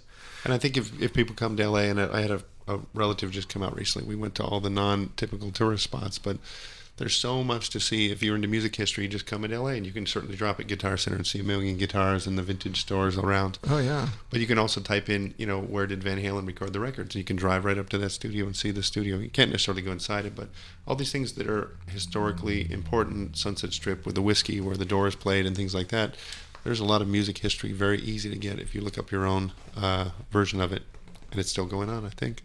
Oh, yeah. Oh, I love it here. Well, so Let's see. Do you guys have any specific questions you want to go over? I know we've kind of just flooded you with information here today. What guitar did they use on? Yeah, right. Exactly. Exactly. I think hopefully you'll play with your compressors at home even too. And I think that it's such a powerful tool when it's used right. And it's not bad to use it wrong because you're just squeezing the hell out of things. It still works good, which is nice and forgiving on compressors. But certainly that is a great lesson. And I've never found such a simple way to use EQ. It's always just up to the moment, up to the sound. Mm-hmm. But compressors, there's definitely a few directions I lean when I'm doing them that gives me better results. And so I end up with a mix that has a lot of punch to it, things that pop out, even the front parts of words. When somebody goes, ta, well, you want that ta to be clear, and the you want that to be squashed in. Here now, I can set that up on your channel. Okay, let's do some of that. Yep. Okay, so right now the I need my glasses. What a drag it is getting old. Compression. So the threshold is Check 1, 2. set at Check negative 1, 2. 42. The release Check is 1, barely 2. on. So you want me to Check 1, 2. You can play with the threshold, even let it go up a bit and go down a bit. Check 1, 2. So it sounds softer when the threshold went higher, right? Yes. Because I'm not as present, I'm not as loud, and it's also the dynamics. The peaks are as loud, the ba ba ba of my voice, but the general talking went way down because the dynamics are back in. And the ratio I have is just under 2 to 1. Yeah, which is a natural kind of, when I go over that level, it's going to soften the bump, but not squash it down. And We could do something with really extreme compression and see what that sounds like. Sure, give me some settings. And you'll just drop that threshold way low. And he's going to take the threshold down so all my voice gets squashed and it's very even. So even when I yell, it stays the same level. There we go. When I whisper, it's the same as when you yell. It kind of keeps the volume the same. And that's useful. He's talking about the gain reduction meter going crazy, but it's useful to keep things even. But you can hear how it's kind of stressed out sounding, and it's kind of even in a dull way. It's really not a natural thing. It's really hard to listen to over time, especially when each instrument is doing that. So as you go back to a normal thing, I've got some up and down in my voice. There we go. So the ratio is a 2 to 1 right now. Yeah. And then my attack is basically off. Let's do some attack in. Bop, bop, bop, bop, bop, bop. And it may sound more natural. It may not even sound like it's compressing because you start to hear the tricks of letting the front of the voice come through. Check, check, check, check, check, check, check, check, check. And as you tighten it down, da, da, da, it squashes the whole voice. So it sounds like there's no compression. And in fact, if it's real slow, there is no compression kicking in because the delay is so long. So I've got you at 10 milliseconds. Yeah. Bup, bup, bup.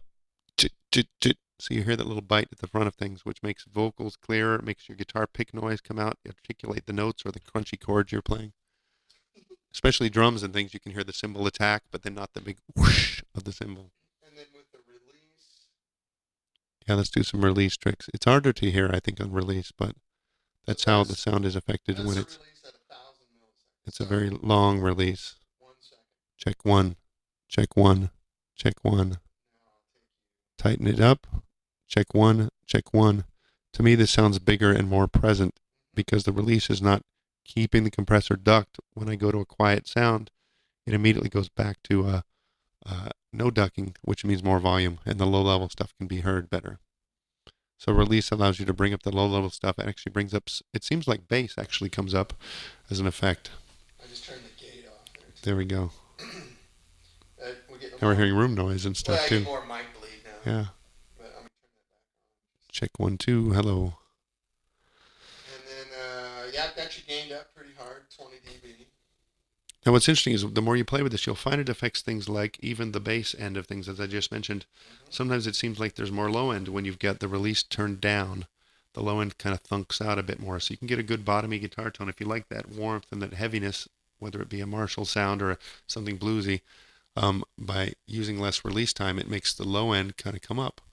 Now I'm putting you up to 14 to 1 right now. Okay, 14 to 1 ratio really steps on my voice when I get above the threshold. Still, we're not getting too far above the threshold, but it's definitely sounds a little bit harsher to me. Yeah, it is harsher. It's a little more monster trucks at Pomona on Saturday night. Monster trucks, Pomona on Saturday night, fire-breathing dragsters. Now you're just completely at limiter. Yeah. So, and that's a little, it does have the attack bip, bip, bip, at the beginning, and then it steps on it hard. And to me, this sounds a little bit more unpleasant, although you can really hear what I'm doing. It's like a magnifying glass, but it's a little bit unpleasant to listen to. So right down here, in between 2 and 3 is a nice... Yeah, check 1, 2, a lot more natural. And it's a little bit controlled in a recorded kind of way. And then I'm going to give you a little more attack. Check 1, 2, then we get a little more bite in the front. That sounds pretty good right there. Yeah, that's good. That's a good radio announcer. All right, so let me do that over on mine, just for fun. Dan's going to match the killer in compression. And we'll see what we can do here. Gain's about the same. I'm going to... Now, we talked about being creative. You can certainly do the worst settings and try to make that work for your guitar, because there's reasons why ugly and weird can also be cool. So maybe do some weird settings on the room mic, or do some weird settings on your slide guitar, and see what that does to the sustain of it. Will be really fun to play with. Well, you can have a lot of fun with these, that's for sure. Let's see, now I'm back on. Oh, now we sound very good. Yeah.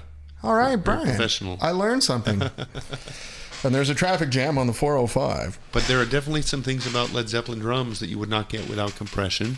And there's some things about many of your favorite guitar sounds. Even, the distortion of an amp is a compression. It gets no louder, but it starts to round off the waveform instead of getting louder, and it square waves a little bit, get some harmonics in there. So compression is technically a volume control, but I told you already that it affects sometimes the tone, the warmth of the voice, or the spit and the bite of things. Maybe you get too much and compression will affect that too. So you've got to play with these things thinking that maybe I don't need to touch my EQ if I adjust my compression. Yeah. That's a great point. Now, are there there's a couple of good questions I want to get to here in a second, but are there any sort of, since we're on the subject of compression, I know there's 3 or 4 really popular compressors, like an 1176 and LA2A. Are there any sort of compressors that you would associate with a signature sound? Very common as a modern recording sound. In fact, I avoid it completely because this is what everybody else does, is a Neumann U47, or there's many copies out there, many good mics made like that, into a Neve preamp, which has become a favorite for warmth and size and kind of sound. It has a coloration, into an 1176, and that tends to be a very common modern vocal sound on every record since probably 1988 till now. Whether it be Tom Petty or Celine Dion, most people tend to use that chain. It's a very workable one. And I avoid all those for that very reason.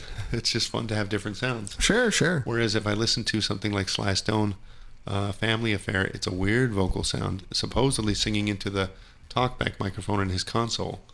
A little tiny pencil electret microphone, and then squeezing the heck out of it with some other compressor. But I like that sound. He's very upfront. He's into it, doing that kind of thing. But it really does sound interesting. Prince on Purple Rain has definitely a non-high quality vocal sound, but it sure is edgy and zingy and cool. Yeah, it's very lo-fi, but nice. Great. It rocks. And so I sometimes go the opposite of everybody else in the world just to try to be different, because most of the records we have didn't have U47 into the Neve into 1176. I find the 1176, which you've got, and most people do use, it's fairly affordable and it's very workable. Tends to make things brighter, and I don't like things brighter in my world. I like them darker and warmer, so I go in a different way. Yeah, well, I mainly use it for this rig because Ustream steps on me so hard. True. That with the 1176, I can kind of make it sound more approachable, functional. Yeah, you get to choose. And by the way, he's talking about Ustream. They do their own squeezing on that side of things. Same as radio stations have a compressor. Despite what their music they're playing, they squeeze it further to make it loud and strong on their station. Well, so it sounds good on your car radio. It blasts all the time. Yeah. Well, one of the things somebody asked about, piece of gear, or when you found some recording technique when you were saying, wow, no way. I think as a lesson, there's a song by the Beatles called Old Brown Shoe, and George supposedly sang it facing into the corner of the brick wall that they used in Abbey Road, and put a microphone there. Now, to me, the vocal sounds really ugly, but I'm sure it did to them too. And they said, but it's different, let's keep it. It sounds kind of old-timey, but not without being a 1940s sound. But it really has this weird, reflected kind of sound to it like that. And it's weird. I would never do that, but they thought differently and said, let's use that for our lead vocal on something. And if I'm remembering it right, that's what it was. And I think that kind of idea is really cool. I do remember Howard Leese talking about a Heart record, and they took the Marshall 4x12 cabinet, and to get the ultimate thunk from it, they realized that when you put it against the wall, it got 3 dB more bass. rather than just EQing it in. They wanted to get it naturally. Yeah, sure. And so they found that the floor added bass, the wall added bass. So why not put it in the corner, angled, so you get two walls and a floor? Yeah. You get that pocket behind it. A big whoop of low end on their console cabinet, which was kind of cool. And just yesterday, I was dealing with a singer who brought me some tracks, and his vocals were very bright and thin. And I said, why don't you take a pencil and stick it in front of your microphone, which tends to be very bright. Mm-hmm. And here's the sound. Check 1 2. Check 1 2. Yeah. And the warmth that was not in his voice suddenly came out. And I said, you don't need EQ. You don't need any kind of special gear. You don't need a new microphone. Just put a pencil there and you get less. Mm-hmm. It's like a beam blocker almost. It is. They use those for guitar cabinets. And it's a simple mechanical trick that I figured out one day. And I wasn't looking for the sound change, but I was trying to get rid of the. Mm-hmm. So I put a pencil in, and it blocked the wind quite a bit. Yeah. And then we noticed the sound change being not so nasty on the high end, and it helped out a lot. So I believe a lot in mechanical stuff. When you can mess with it, I know the guitar and the pickups are important in your amp, and we've all played with that. But when you're still having some challenges, try, miking the side of the cabinet. Try miking something in the back where it's not so direct and it's bouncing off the walls of the cabinet. Mm-hmm. Try miking it facing the wall, and then mic the wall. Well, that's kind of what I do for my show rig here. Is I stick a mic, depending on what mood I'm in the back. Our cabinets are all ported in the back, and there's this very distinct sound coming out of it that's part of the sound you hear when you're in a room. So when you're front micing a cabinet, you're only getting a speaker, part of the picture. Yeah. And so I have cabinets with 2 different speakers in it. And so I, mic each one of those up, but there's a sound coming out of the back that's part of our thing. And Tom Sharofsky from Henson came over and showed me how he does it with a 57. And I ended up sticking a Mojave MA200 back there, which is, I think, a 67, 63 clone, something like that. And, a couple feet back, and you get that massive thing. Just put it out of phase. Yeah.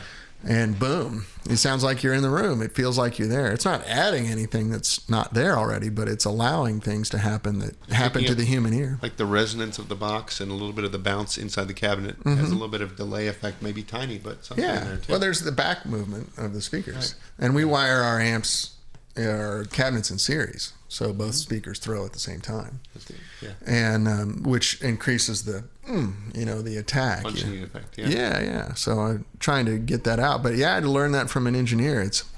I guess the key concept here is go ahead and take chances and try. And if it sounds like crap, it's okay, but you might stumble upon something that's quite wonderful. I've often wondered about certain guitar sounds, and people always talk about how they were done, and you never really know, especially if it's somebody like Billy Gibbons who loves to tell stories, whether it's true or not. And I heard that the people in Dire Straits were asking him, how do you get the ZZ Top guitar sound? And they wanted it for money or nothing, which if you listen to it is really a ZZ Top ripoff of a guitar sound. Mm-hmm. Very mid-rangey, very honky. And he told them that he took 4 4x12 cabinets and faced them into each other, made a little fort of them, put a mic in the middle, and then he put one on top as a lid facing down. And that they probably tried that with a bunch of things, and it didn't work because he just made up the story. Yeah. But it's a great idea if you have 5 4x12 cabinets around to try it. Yeah. Well, I mean, there's a few documented techniques, but you never end up getting the right sound when you try to duplicate it. And there's, there's all the tales about Andy Johns with different microphones and the 357s and all these sorts of things, and you can kind of get close, but I think I mentioned last time I was here, we went through the Van Halen tapes with David Lee Roth era for Warner Brothers. I do a lot of mixing for them when we go through master tapes for like the last 15 years or so. They bring me, all the Talking Heads tapes, and we go through those and listen for outtakes and bonus tracks. And then when they reissue the CD or make a box set, you'll have extra tracks, like the early version of a song or the demo or even a fully complete unreleased song. And there was tons of Van Halen stuff because they're very much a live band. So every time they play, Dave's in the booth singing some lyrics, whether they're the real ones or not, or they would take different takes of the songs. And it was great to hear that. But the guitar tone from the first Van Halen record, very specifically, is a unique sound that most people have gone, wow, that's amazing. It's very different. Mm-hmm. But it was 2 channels, like 13 and 14, and one channel was sizzly and bright, and the other sound was meaty and warm.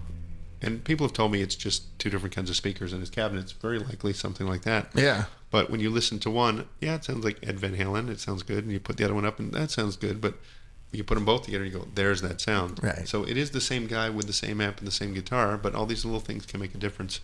And sometimes you just got to play with your sound until you find what you like.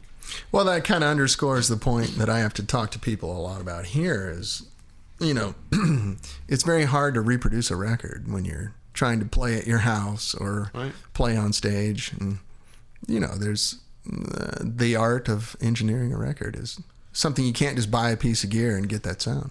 It's definitely more interesting, I think, if you try to get stuff just by using what you have and playing with the combinations until you find a good sound. Like I had a Magnatone amp, and it only sounded amazing with my Les Paul, and every other guitar didn't sound good through that amp. Yeah. But with that Les Paul, it was the coolest sound, and it was very unlike anything I think I've ever heard. It had a really weird sound to it. And yet it would be great for a record, and somebody would say, well, how did you do that? It is a very specific combination of things. But you couldn't just buy a Magnatone amp like I had and plug another guitar into it because it just didn't work. Yeah. So it was complimentary in a nice way. Very fun. Somebody saying, Oh, it's called the Amp Cabin. Oh, are you talking about the Billy Gibbons rig?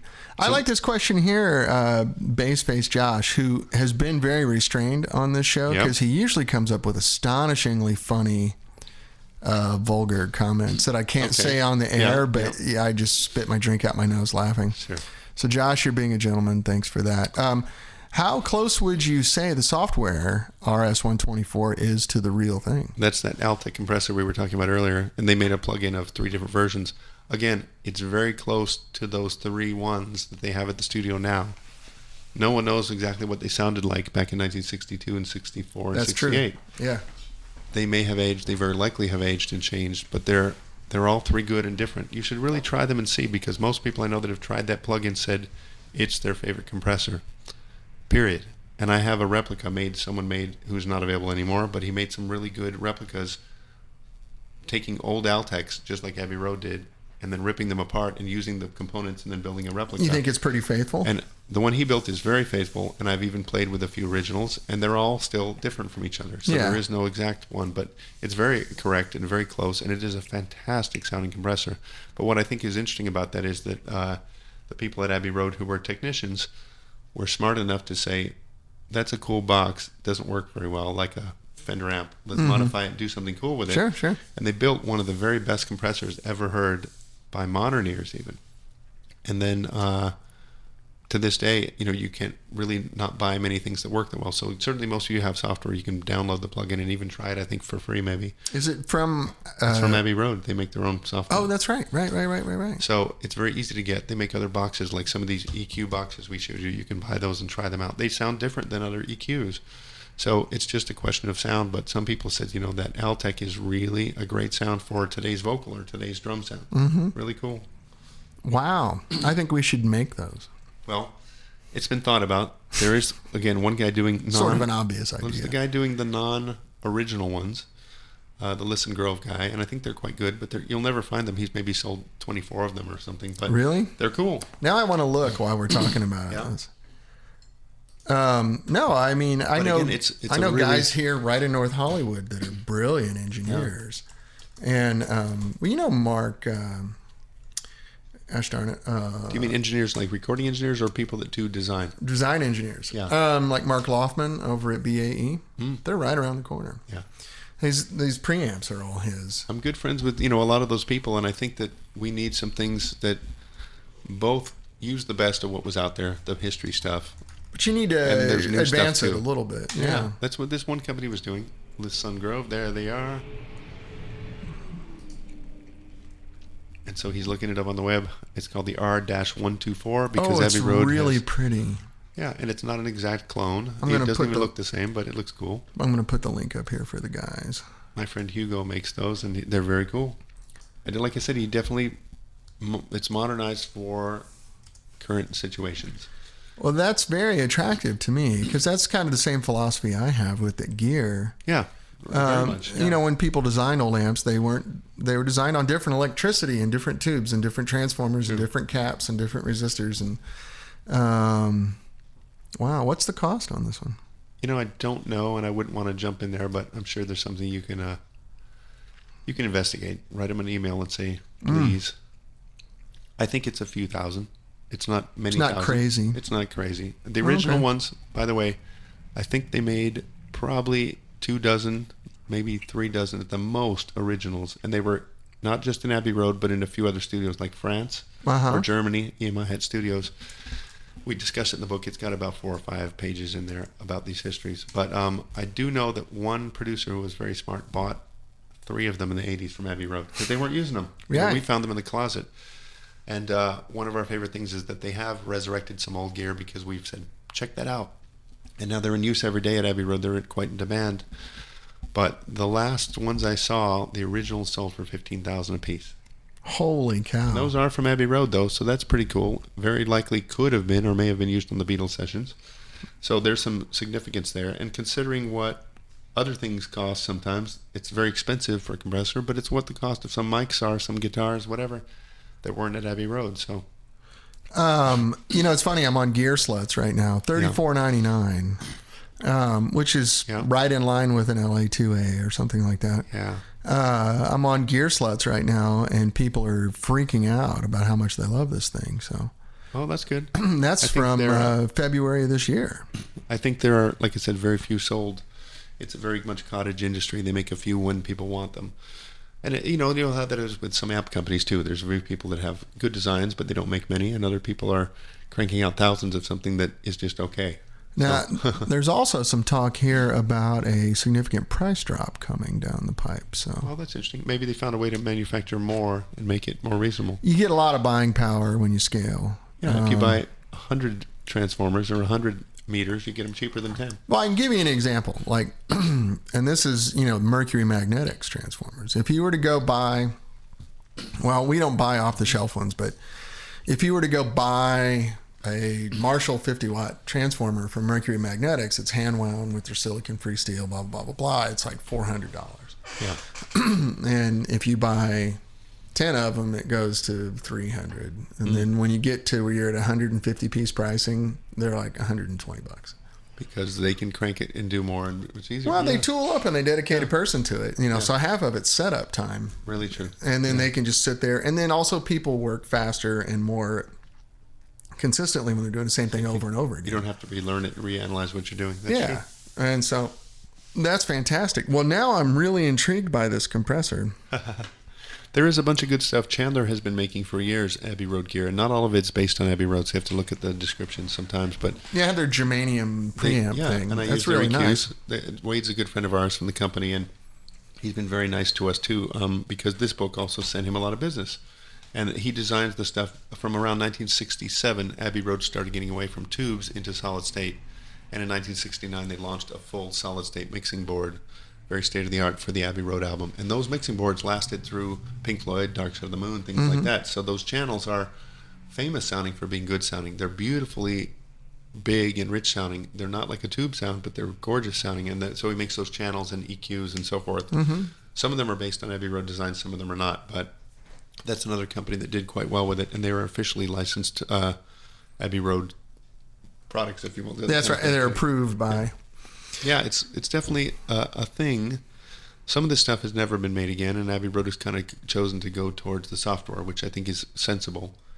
I think it's the future, unfortunately.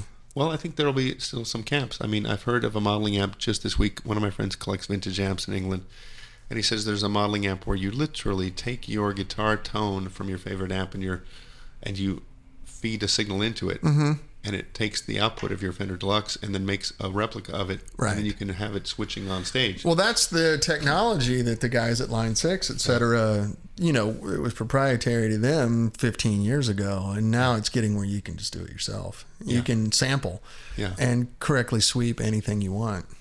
So for those of you guys that are watching the recording, the piece of gear that we're talking about is at lissongrove.us. That's listengrove.us. And the compressor is the RS-124. How's this called R124? R124, because Abbey Road owns the RS-124 name. Oh, right. Okay. We warned them before the book came out. We said, here's a list of names, and you need to register all these before the book comes out. Because the minute it's out, people are going to start making products based on this, whether they're accurate or not. Yeah. We knew that there'd be a market for it, and we even investigated with them trying to make hardware versions because they were so good. and it just didn't make sense for them and what they do. And the picture is so dead sexy. It's a beautiful vintage-looking piece of gear. Mm-hmm. It sure is. And it's funny because I don't have my glasses on, but it looks like the first comment is from Newt Gingrich. Oh, But that'll it's be interesting. Nigel Godrich. Okay. Nigel did all the Radiohead records that sold millions of copies. So there's... And wow. he did the Paul McCartney record about 8 years ago. And so here you're biasing, right? Got a balance pot? It's an interesting feature. Those of you who care about compressor and stuff, they need some balancing, which allows it to sound more smooth, take out some thumps. And the way Abbey Road did it, which is very cool, usually you put... you drop the front panel on things and you put test probes on it, you adjust things and so forth. They found a way to just put a clicker, which was a lamp circuit that went on and off, click, click, click, click, click, into the front of the machine. No matter if you're still plugged in or not, it interrupts it. Plugged in the clicker, thump, thump, thump, thump. And you adjust this switch, a turn pot, for the least amount of thump, and then you'd automatically balanced it. Oh, wow. And it took moments instead of test gear and opening the front. Again, these guys were so clever. I've never seen a compressor have that. So it was here, a really, really great idea. it said it's available exclusively at Vintage King Audio. So they've got a distributor now. And Vintage King's great. I love this place. And I there's see some videos up here. And I see this as original price was $4,200. Now it's $34. So maybe that's the price drop. Yeah, it might have gone down to $34.89. And again, it's not cheap stuff. But it's very high quality. Maybe you only need a few pieces of very expensive gear in your life. Well, however, cheap is usually not inexpensive. There is a great compressor I'll tell people about, and I'm sure there's a bunch on eBay right now called JBL 7110, 7110. And I bought those years ago. I might have even mentioned it last time we were here. Yeah, we did talk about it's these. $100, $200, and it sounds great. All right, let's look one up here now. What's it called? JBL 7110. See how fast people are typing. I know. But they're not a secret thing, but they're really good, and they were kind of parallel to people like Yuri designed them, I think, for them, and Yuri made their own version of it called the LA12 and the LA6. I have those too.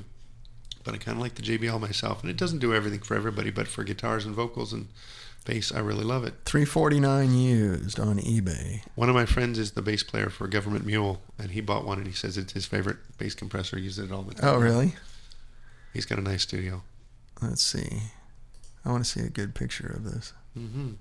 It doesn't even look sexy. It's very 80s looking with LEDs on it and very black panel from the time. Yeah. And a little bit of orange, which is usually not thought of as attractive, but I like them. And again, it's good to find your own way. Maybe you can find guitars and amps that are not...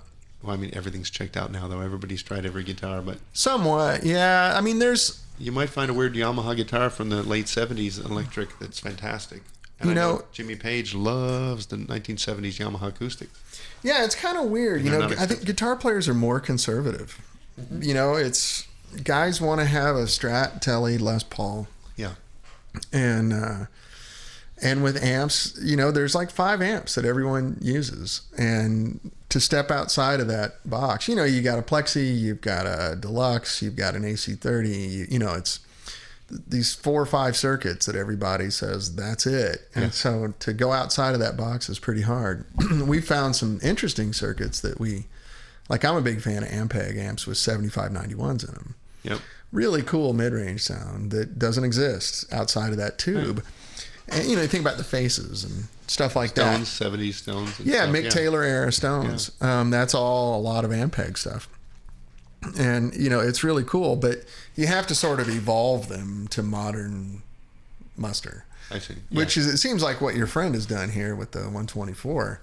But yeah, I think for guitars, there's not much around anymore, but with amps, there's still these hidden gems. One of the things we get here, because Mike, our head tech, is an amp savant. The guy's astonishing. And because of that, people like, John Nelson that has vintage gear and gets the most crazy vintage stuff, they bring them all in and have Mike go through them. So we get the luxury of going, hey, what's this? Plug into it. It's crazy. Yeah. And I end up with just the weirdest, coolest gear in the world. I used to work at a store, and they had, I think, 600 amps at one time, and there were these London City amps, and they had weird Irish amps all the time that were copies of high watts, and they did have great character. Some of these you could buy for $200. Yeah. And it was very similar to a Marshall or something, but, not maybe exactly, but close enough that if you wanted to risk and have for $1,000, you could have 4 amps instead of half an amp. That's right. It was pretty cool, and you get some options of tone, and I think that's always a better way to go than there are some times when you want to save up and just buy that really perfect vintage Fender or a copy of it, and it is a fantastic sound that Neil Young or Billy Gibbons used, and there's no question that is incredible. But I think that there's also time to move forward and say, can I do a sound that's slightly different? Or you can be inspired by something and without copying it. Oh yeah. Even we've talked about Eddie Van Halen a lot. I remember the first interview I ever read with him, guitar player in 1978 or something like that, and they asked him, "Who's your favorite guitar player?" And he said Eric Clapton. Yeah. I was like, really? Wow. You play nothing like Eric Clapton. He goes, actually, if you slow down some of my licks, they're Clapton. I just add a lot of passing notes into them that he didn't use. But if you distill it down, I play a lot of Clapton licks. Oh, my God, I never thought of that. But he's never played anything that remotely sounds like Eric Clapton. Maybe the solo on Ice Cream Man or something. Almost, but not really. Yeah. But it's like Eric Clapton on steroids. True. There's so much in there, and I keep trying to be positive about it, but I do find that there's a lot of retro and stuck in the mud stuff for guitar players, and I'd love to say that I'm one of those too. I love a vintage Marshall, and I love old guitars from the 50s. They're fantastic, so I'm not trying to reinvent the wheel, but to think that there are occasional pedals, like Moog has a pedal called the Murph that's filters that shift in and out, and there's never been a pedal like it. It's not a copy of anything before. It really is, we've got fuzzes, we've got delays, we've got choruses, we've got octavers, we've got envelope filters, but those have all been made for 35 years, and they're good ones out there. So there are options for new pedals.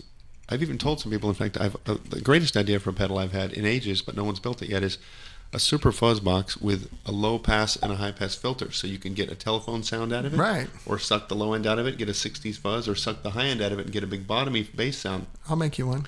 I know it just needs to be a thick fuzz with a high sharp cut and a low, and you can just put it wherever you want. You can put full range or whatever, but that would be a really useful pedal instead of the old just turn up the tone knob. Let's just make one. Yeah, that'd be That's cool. not hard. Pass filters are easy. I think so. There's nothing to it. Yeah. It's an RC network and you're done. It is, yeah. And you can make it, pretty sharp so it sounds like a telephone if you want that sound. It'd be really cool for a different sound. Yeah. And again, I'm just applying things I know from the studio. There are these filters you can apply that are very different than the tone control on a guitar. But when you get something real telephone sounding, it has that mid-range and no bass, no treble. Or you can do the opposite. Suck out the low end on a console. There's no bass left. But most pedals won't do that. They don't let you have the fizz only, which would be kind of fun. I get it. Yeah. I know. Inventing things. But again, it's just a new pedal. It's not a copy of something old, but it's taking ideas that have been around forever. This is, telephone stuff from the 1930s and 50s. Yeah. Filtering, and then a fuzz box, which we've all had since the 60s. So there's a lot of neat ideas like that. If you just think a little bit different, you've got to get up there and say, what is not being made right now that we could have? That's right. Cool. My friend Justin says, just like the front end of the Color Boost, which is our germanium pedal. Yep. And I have a set of filters on it that you can cycle through. It's just a capacitor. The larger capacitor, the more bass it lets through. Yeah. Then having a separate one where you roll the top end out. That's so then the key you that then makes you it can weird. You can go like this with it. Yeah. Okay, let's do it. That's easy. That's a good one. I like it. Let's see, I lost the thread here. Here we go. My favorite fuzz pedal, by the way, which is a weird one, is something that Analog Man is going to make now. We found this weird circuit that no one knew about, and to me, it's just the most amazing fuzz tone. It sounds like a fuzz face, but you can also play soft and it's clean. And you hit hard and it's totally fuzzy, like a tube amp, but it has the same dynamics and the same tone. If you switch it off, and your amp has kind of a thunk and a fizz on the top, you switch on this pedal, that doesn't change.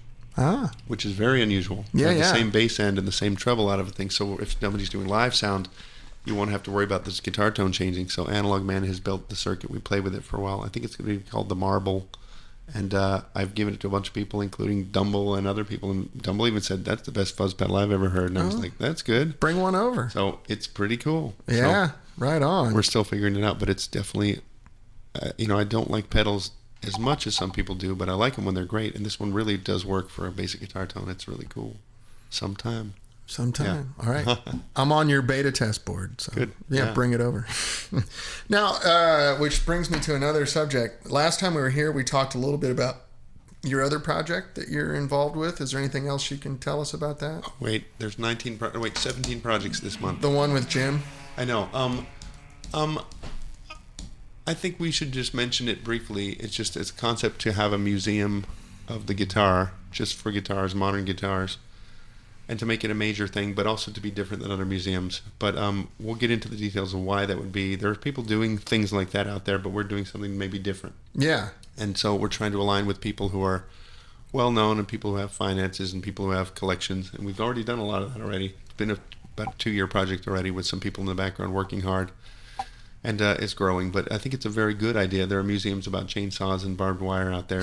And the guitar itself, I mean, you know, a guitar center is a museum in a way, and there's lots of people with collections. Yeah. But to teach people, which I'm really interested in teaching rather than just showing off cool stuff, it's maybe more important to have Jimmy Page talking about the guitar and maybe showing you some ideas or his inspirations or why he does what he does, why he's different than other people, than to have his guitar in a glass box with a light on it that says Jimmy Page's guitar. That's cool, and I love those things. Yeah, but they have the Hard Rock Cafe for that. Right, and you can't believe some of that stuff. I even go to various famous museums and say that's not the right guitar, even though they claim it is. Or it's a replica that they got somebody to sign. Yeah. Right. And so I think that there's an idea to do something. We're kicking around all the ideas. We've done a lot of work on it with dealers around the country and collectors who have thousands of guitars to offer, and many famous musicians whose names you would all know. But to align it and try to launch a project very soon where we will get people on board to support a major museum for the USA. Not just something halfway. And there's other people trying to do their version of it, but we don't like the way they're doing it, so we try to do our own. Very nice. Well, judging on the history of your work and Jim Ellier's work, I'm sure it'll be fantastic. And Jim's the one who wrote the Vox guidebook, a very big book, bigger and heavier than this one even. Yeah, that's right. And it's kind of like everything you want to know about Vox amps from the 60s. Literally, even the rubber feet and the handles and stuff, it's covered. And you can date when your amp is from, and you can tell what parts should be in it and all that. Yeah, It's cool. Like the Warren Report of Vox amplifiers. It's crazy. Yeah, it's really fun. That's where I met you. We worked on that together. So Jim asked me to be on the little pseudo board of your museum, and talk about, with me focusing on how the dynamic between guitars and amps may have affected each other. Like when a new amp was available, it changed maybe how guitar was used or made certain guitars more popular than others. And very true. And there's very simple things that you can talk about like that. Like as amplifiers got louder and louder, hollow body guitars became less attractive because they're hard to use on stage. Very true. We get inspired by a lot of things. Like I was at the Harley Davidson Museum taking notes, and they have a whole wall where you walk up and it shows you the different engines that have been in Harleys. You can push a button and hear them. Mm-hmm. Now, it's not exactly the same as having the engine in the room with you, but it's a good estimation of, I've heard that before. Mm-hmm. I've never heard that. Wow, listen to that one. This one goes potato. Yeah.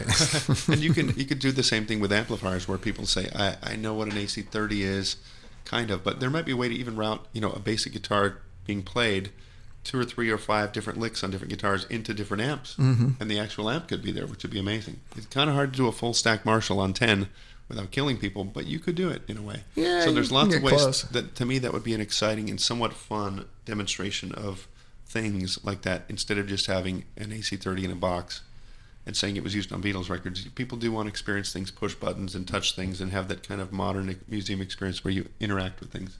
Oh, yeah. So we are planning stuff. We've talked to a bunch of people around there. There's some magazines who have already aligned with us, and they've offered their collections of videos and interviews and things like that. So there'll be a lot of information to do, but it all comes down to hard work and lots of effort and lots of keeping your ducks in a row. There's lots of legals and finances and things to do to make something like that a reality. Well, a museum that's tangible is certainly more attractive. How many museums have you been to where you're just dying to actually touch? Yeah. Or experience something that you're looking at, but you can't. Right. And again, we're learning from these places the good and the bad of it. There are museums where you can't, but I remember going to some museums and they just had, kinds of woods you could touch, and everybody, including me, went over and touched it because we're humans. We kind of want to have that interaction. That's our senses. Yeah. It's really important. Yeah. I take my kids to the Natural History Museum, and they let you touch, different types of dinosaur bones and skin and flesh and, all these different things, or different types of organisms. And it's just fantastic. This is one of the things I really adore about this show, the comment here. The guy's handle is McSex Stooges 5. I love that. And he says, only the Vox book is not a fabrication like the Warren Report. He's mentioning a Lee Jackson fuzzy finger might have the effect you were talking about post and pre. That'd be interesting to check out. We'll look up that one too. And we can look it up here really quick. I'm real curious though, because I've never heard somebody go for the whole point of it's not necessarily for a good guitar tone. It's for an extreme effect. If you want to fuzz with no low end, that's that bitey, needly sound, you could suck out everything below the mid range. And then the other one is to take off the top end, so you can have a bass that's just rumbling with no fizz on the top, but it's all the mid range and bass with full on distortion doing that stuff. There's a fizzy finger. We're looking at the picture of it. Lee Jackson Metaltronics. And again, the real question would be, interesting, it has a post EQ and a pre EQ, so you can put the EQ where you want, before the fuzz or after the fuzz, which is a good idea. This would be an after the fuzz, and a lot of people put the EQ in before. So it is a good approach to that. It might be different, but I like the idea. Yeah. And certainly would give you some real good options in sound that he just lets you switch in where you want it. That's cool. That's very interesting. And again, everybody's thinking differently, and his idea probably would come out different than I thought, but it's also a cool pedal. And yet it's better than making the same old fuzz face clone, I think, that everybody's made a million times. Right. We've got those, and they're cool. But I mean, old fuzz faces Yeah. are not that hard to find. Yeah. I mean, you know. It's fun to build your own. I know people do DIY stuff as well, too. Oh, yeah. Similar fuzzes with those channel on Deviever. Another one, too. There's many cool stuff. So we'll have to go check it out. Every time you have a good idea, someone else might have had it, too.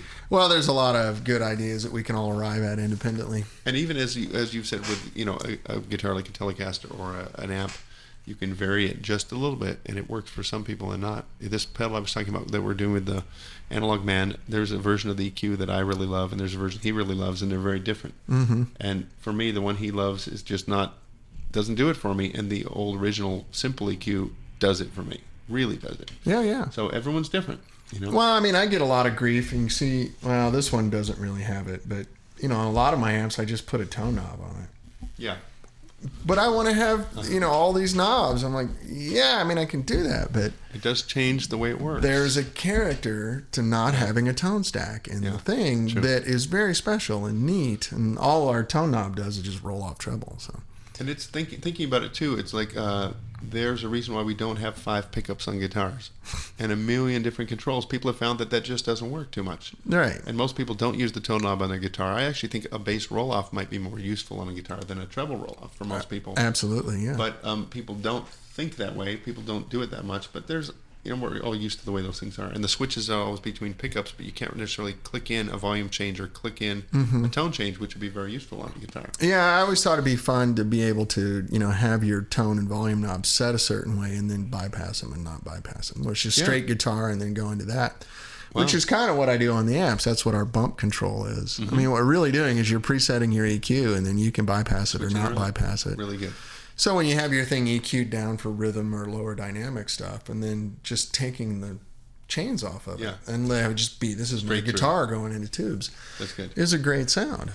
And that's, again, a simple change. Never was there on an old amp. I think it was Neil Young or somebody, they found out that their volume pots were still turning down a bit when they put it on 10. Mm-hmm. So they scraped away the last couple windings. Right, you get rid of the last bit so that it is full blast. And other people have just wired right around the volume pot. If you don't use it, you don't use it. So you can get a cleaner, louder signal without using that in the way, although some people like the sound of that. So it's a whole thing. But to think differently and to say, couldn't I put a switch on or a bypass switch and then just go, so I've got a bypass to go straight to my output, pull on the volume knob, maybe that would work. Yeah, right. And if you're real picky about sound, that could be a big difference. Well, I've always, I've never been a big fan of, sorry about the phone. I've never been a huge fan of Fender amps. I hear other people play them and they sound fantastic. And then every time I play them, it's just, for whatever reason, we don't. But in my experience of working on Fender amps, I've accidentally shorted out the tone stack many times and went, oh, there it is. Ah. That's the sound I like. And you take any Fender and literally just, you can do it two ways. You can short it out, or I can change one of the pot values in the tone stack so that when you turn it up past a certain point, it loses its ground reference. Yeah. And then the signal's just immediately going around the tone stack, which is what our bump level control is. And man, it sounds like just the biggest, raunchiest hot rod Fender you ever heard. And people go, oh yeah, that's the kind of Fender I like. Well, I've removed most of what it was doing. I've removed the ender from the Fender. Yeah. Now, also, somebody showed me once the mod for a Fender Bassman where you're taking the feedback out of it, or it's adjustable. He put a knob in the back to adjust the tone between having feedback, which kind of reduces distortion in a certain way. Right. By feeding the signal out of phase back to the input, keeps it cleaner. And that was a goal of theirs. But if you want to take that out, it gets more martially and more heavy without much of a change. Well, that's one of the big differences between the Tweeds and the later ones is they didn't have any negative feedback, and that's why they break up. And people that's why they get that dirtier, and they compress more. Yeah. Because the negative feedback is going to sort of set a ceiling on what you can do. And how you do those things and where you do it is always just a factor of how the amp comes out. It's why people think this one feels a certain way or is that way. But it's nice to have it adjustable if it's that simple. Wow, cool. There's an adjustment on that. That was cool. It was really interesting. Oh, yeah. Oh, that's what a presence control is. Yeah. It's just, and it's counterintuitive. People think when the presence is on 10, they have a ton of negative feedback. Actually, when it's on 10, you have no negative feedback. Yeah. You're taking it out. When you have it on 0, it's a ton of negative. It damps it down. Yeah.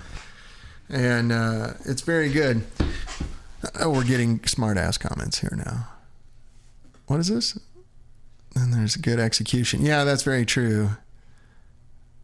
Wow, you know what? It's already 2:15, Brian. We did a lot of chatting. Are you getting hungry? I definitely am hungry. I'm hungry too. Well, guys, is there anything you want us to address? It's funny the way the camera's sitting right now. You look like a giant compared to me. I'm like huge up here. And I know. I'm like your kid. Hey, Dad. Is there anything else you want us to go over right now? And Brian, as well as this went, I can tell when we're not getting a lot of questions that we have people just sitting there watching, listening, extremely interested. So, what's your favorite color? If you could be any Beatle, who would you be? I would be an amalgam of John and George.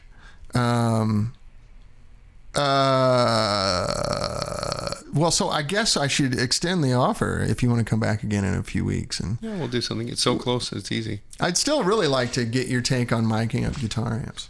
Okay, I don't think I have much to say there, but we could try it. Well, no, I've just heard a couple things that you've done, and it sounds really good. Okay. And you mentioned that you had some very neat old things you like to use. True. And that would cater to my audience quite a bit. But I do think it's fun that everybody's home recording now. In fact, it's really, recording is better than golf. It's better than owning a boat. I think it's really creative. It's purely creative, and you don't even have to release what you're doing. You could sit there and record 18 guitars layered, and most people aren't doing that, but I think it'd be cool to try your own Brian May kind of thing without copying Queen, but do your own music. Sure. Or to do, other stuff, and I just think it's so much fun to learn about that world. It's one of the most creative things. That's why recording artists get hooked on it. That's why people love to spend years in the studio when they could do it quicker, but it's just so much fun. Well, it's one of those few environments in my life where I lose all sense of time and space and go, oh, what's that thing outside? Oh shit, it's the sun. And I'm not tired and I'm not bored and I'm thrilled and I can't stop thinking about it whenever I get in that environment. And there's, literally, if you look at it, there's a lot of creative options. It's like painting when you have a lot of colors. You have different pedals, different amps, different things you want to try. It really feels creative, and I think that's one of the most fun parts about it. It's like, it's not just a challenge in how well you play, but what parts you're playing and what the other instruments are doing, and coming up with something you've never heard before is a really raw, creative seed of something. Oh, absolutely. And it's one of those few arts, too, and I was just talking about this with someone the other day, is, there's many different kinds of arts for people, but the thing about recording or playing music is if you go about it in a healthy way, you do not need to do your art based on other people's approval. Oh, good. You know that you can do something that makes you happy, and if you're lucky, other people like it and they'll pay for it. That's what these are for me. Yeah. I don't know what anyone else makes, and I don't read, but I just make stuff that I like. And I wouldn't use the word art on this because this is more technical, but it's definitely... But think about it. Painting is very technical. And yet it's an art, and so is Yeah. playing a guitar. It's very technical, but it's also an art. What you choose to do and what you choose not to do is just as important. Yeah. So I think it's that whole world of choices when you feel like, when it's not being assigned, when somebody says replicate this song for a TV show and you have to copy somebody's hit tune, that's not so creative, although it's a challenge too. But Yeah. when Different someone kind, says, yeah. you know, what can you do? And I like to be given a few parameters, like let's do a moody song that's real dark. Sounds like somebody died. Okay, well, that's a good choice to work with. And you get into it and get creative within that box. It's really fun. Oh, yeah, yeah. So now guys can sit at home with their laptop and a pair of headphones and chase that forever. Challenge is, and I remember this years ago, somebody told me when computer and home recording first started out with like 4 tracks and 8 tracks. And he said, because somewhere out there is a Roger Waters kind of guy that really could do the wall by himself, but he's never been able to because of the budgets and the problems. And now you can do sample strings and symphonies and guitars, and you can record your voice with different sounds. But I think the reality is that we don't get more Roger Waters out there because of it. It's because it's so easy to get away with a fast punk song, or even something that you don't work with a real string arranger, so you'll probably never do Comfortably Numb because all you do is play C major and C minor, not the way the real Michael Kamen would arrange the strings. So there's a challenge to get better at all those things, and I think that's a really high bar to hit, is saying, you know, why do we need to listen to your record or my record? Because there's so many good records out there already. Is this going to hold up against a Thin Lizzy record? No, it's not. Well, then don't be wasting our time with it. Yeah. Get as good as them. Get as good singing as you can. Get as good at playing. And your guitar tones should be good, and all those things don't have to be. But if the overall quality isn't better than some band from 1983 or some band from 69, then maybe it's just a good record, and that's okay for you and your friends as a vanity project. But it really is important to try to push it so you're almost as good as anything out there. And that's really a challenge, saying, wow, my vocals are okay, but they're okay. It's like, well, then you shouldn't be singing, maybe. Yeah. Try to be better. Try to be better. And That's practice right. your vocals like we do guitar. I practice guitar when I can all the time. And if some people don't practice singing even though they're a singer. So Yeah, that's true. Well, I'm kind of hoping on the other side of that equation, too, that there's going to be some guy, some Roger Waters out there who'll show up. And I guess they show up once in a while. But, yeah, we are sort of flooded with average stuff now because of the availability of it. how many times have you all been handed a CD? And one of my friends, I won't name his name, but he's a famous drummer, says he gets CDs from people all the time, and he consigns them to curbside records. In other words, he throws them out the window of his car because he says they usually sound terrible. He's not a fan of Pro Tools and the way most people use it, and I'm a tape recording guy myself. But he says, he goes, even if it's good music, I can't listen to it, and I throw it out the window into the curb. And he said, but how many times when someone hands you a record do you expect it will be wonderful and as good as the record you bought for money at a store? Yes. But it's rare that that happens, and I do hear it occasionally. Once or twice a year, somebody gives me something, and I go, "Wow, that's something I would have paid $15 for." And the quality, whatever, for whatever reason, it's just songwriting or singing or emotion or guitar playing or something, is so cool that you want to pay for it. So, yes, we can all make a record that sounds okay, and it sounds good, and that's my friend who plays drums, and he's okay. But why not try for better? Really trying out for better makes everybody's role better, and you'll be prouder of it for longer. Like we did with the book, we could have stopped shorter and sooner. Yeah, you could have done a 100-page thing with some stock photos. It would be a whole lot easier, and I look forward to a few projects like that in my life. But I still want them to be high quality somehow, paper printing photos, things like that. So I think to shoot for a higher quality in your life is just a rare thing. But especially if it's something you love, like music, why not get in there and say, you know, I played that all right, and I played a great rhythm, but can I make my arrangement even cooler instead of just da-na-na-na-na-na-na? Can I write something that's more interesting than that? There's a lot of culprits in that, too. I know the music business now is, you know, it's all about an instant hit and an instant turnover. Yeah. Instant downloads. There's no artist development. There's no need to make complex records anymore because the artist isn't going to last. Yeah, I mean, if you listen to what's successful, it's not very much more than McDonald's kind of music. It's, you know, the simplest hamburger It's jingle is stuff, the most yeah. popular. So Yeah. it's real simple. And I heard a key change in a song the other day on the radio, and I was like, wow. Mm-hmm. And that's not so special. Everybody used to do it, and it does really add something special to your music if you can do a key change for the Right. chorus or the bridge or something. So I was blown away by that, and I shouldn't be, but it was fantastic. It to is hear. a surprise now to hear a song that has an A section, a B section, a chorus, and a bridge. Or different And feels then maybe stuff. just a different movement after the guitar solo. You know, it just doesn't happen. I was listening to a Queensryche record yesterday, which is funny because I in some ways at some point I love their music, and some points I hate it. When they were most popular was when I really didn't like it.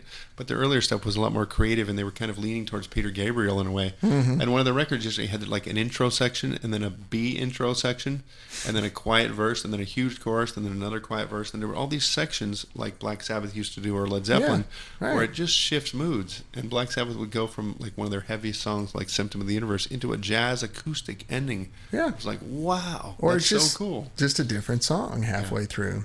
Right. You know, I like even the extreme versions, like Band on the Run. Or Day in the Life. There's another one. Yeah, exactly. It just changes. It's just, oh yeah, we're turning left here, and come with me. And I think that's a good goal if you're working on songs today. Say, maybe I have 2 songs that don't fit, and I'll find a way to splice them together and make part 1 into part 2. And it doesn't have to come back. It can just go into, like Space Oddity is very different from this part to that part. And so some of the world's biggest songs, like Freebird, have 2 different sections, and it's great. Stairway to Heaven. Boom. Stairway to Heaven. You might have heard of that one. Yes, I think everyone's heard it. So that's a formula for success that maybe nobody's copying. Is your biggest song that will sell 20 million copies is Stairway to Heaven, Freebird, Day in the Life, Space Oddity, stuff like that. We're talking about are huge songs from those people with distinct beginnings that don't match the second half of the song Band on the Run, one of Paul's biggest hits. Yeah. So I think that's a great example of try to be different by copying the biggest successes of all time. Well, at least you can learn from it. You can be inspired by things without being a clone. Yeah. You know, and that's, I think, a lot of the art on anything with music, because, you know, you can, it's funny, when I was at Musicians Institute, I had to teach the incoming kids, and there was a lot of, I'm trying to be diplomatic here. There's a lot of preconceived notions about music, and I'm a heavy metal guy, and this is all bullshit. Yeah. I'm like, well, okay, tell me what band you listen to. Okay. And I used to do this joke thing on the board. I will take any band that you listen to right now and trace it back to Scott Joplin. You can name any band. I'll trace it back to Scott Joplin. And these kids just thought I was stoned. Wow. I'm like, no, you got to understand. Like, being a guitar player is one thing, being a musician is another. Yeah. And, you know, all music that we listen to either comes right now in the United States, everything that we listen to either comes from European folk music or black music that was invented here in the United States. Yeah. It just depends on how much of that flavor you keep in your food. It's like, yeah. Yeah, it all distills down to that. You know, you like Bix Beiderbecke? No, you never heard of him. All right, what do you listen to? I'll tell you why. You should go back and listen to it. Listen to Louis Armstrong. Listen to Benny Goodman. You know, listen to all these different guys. Listen to Bill Monroe. Listen to the Carter Family. You know, all these things. Like, you're going to hear something that you do in that music. It's funny, I ran into Lemmy from Motorhead, who, if anybody comes to LA, you'll probably see him at the Rainbow Bar and Grill, which is probably my favorite restaurant. And he's always there sitting at the bar playing video poker and stuff. But I was talking to him one day about something, and some kid walked up and said, Ace of Spades.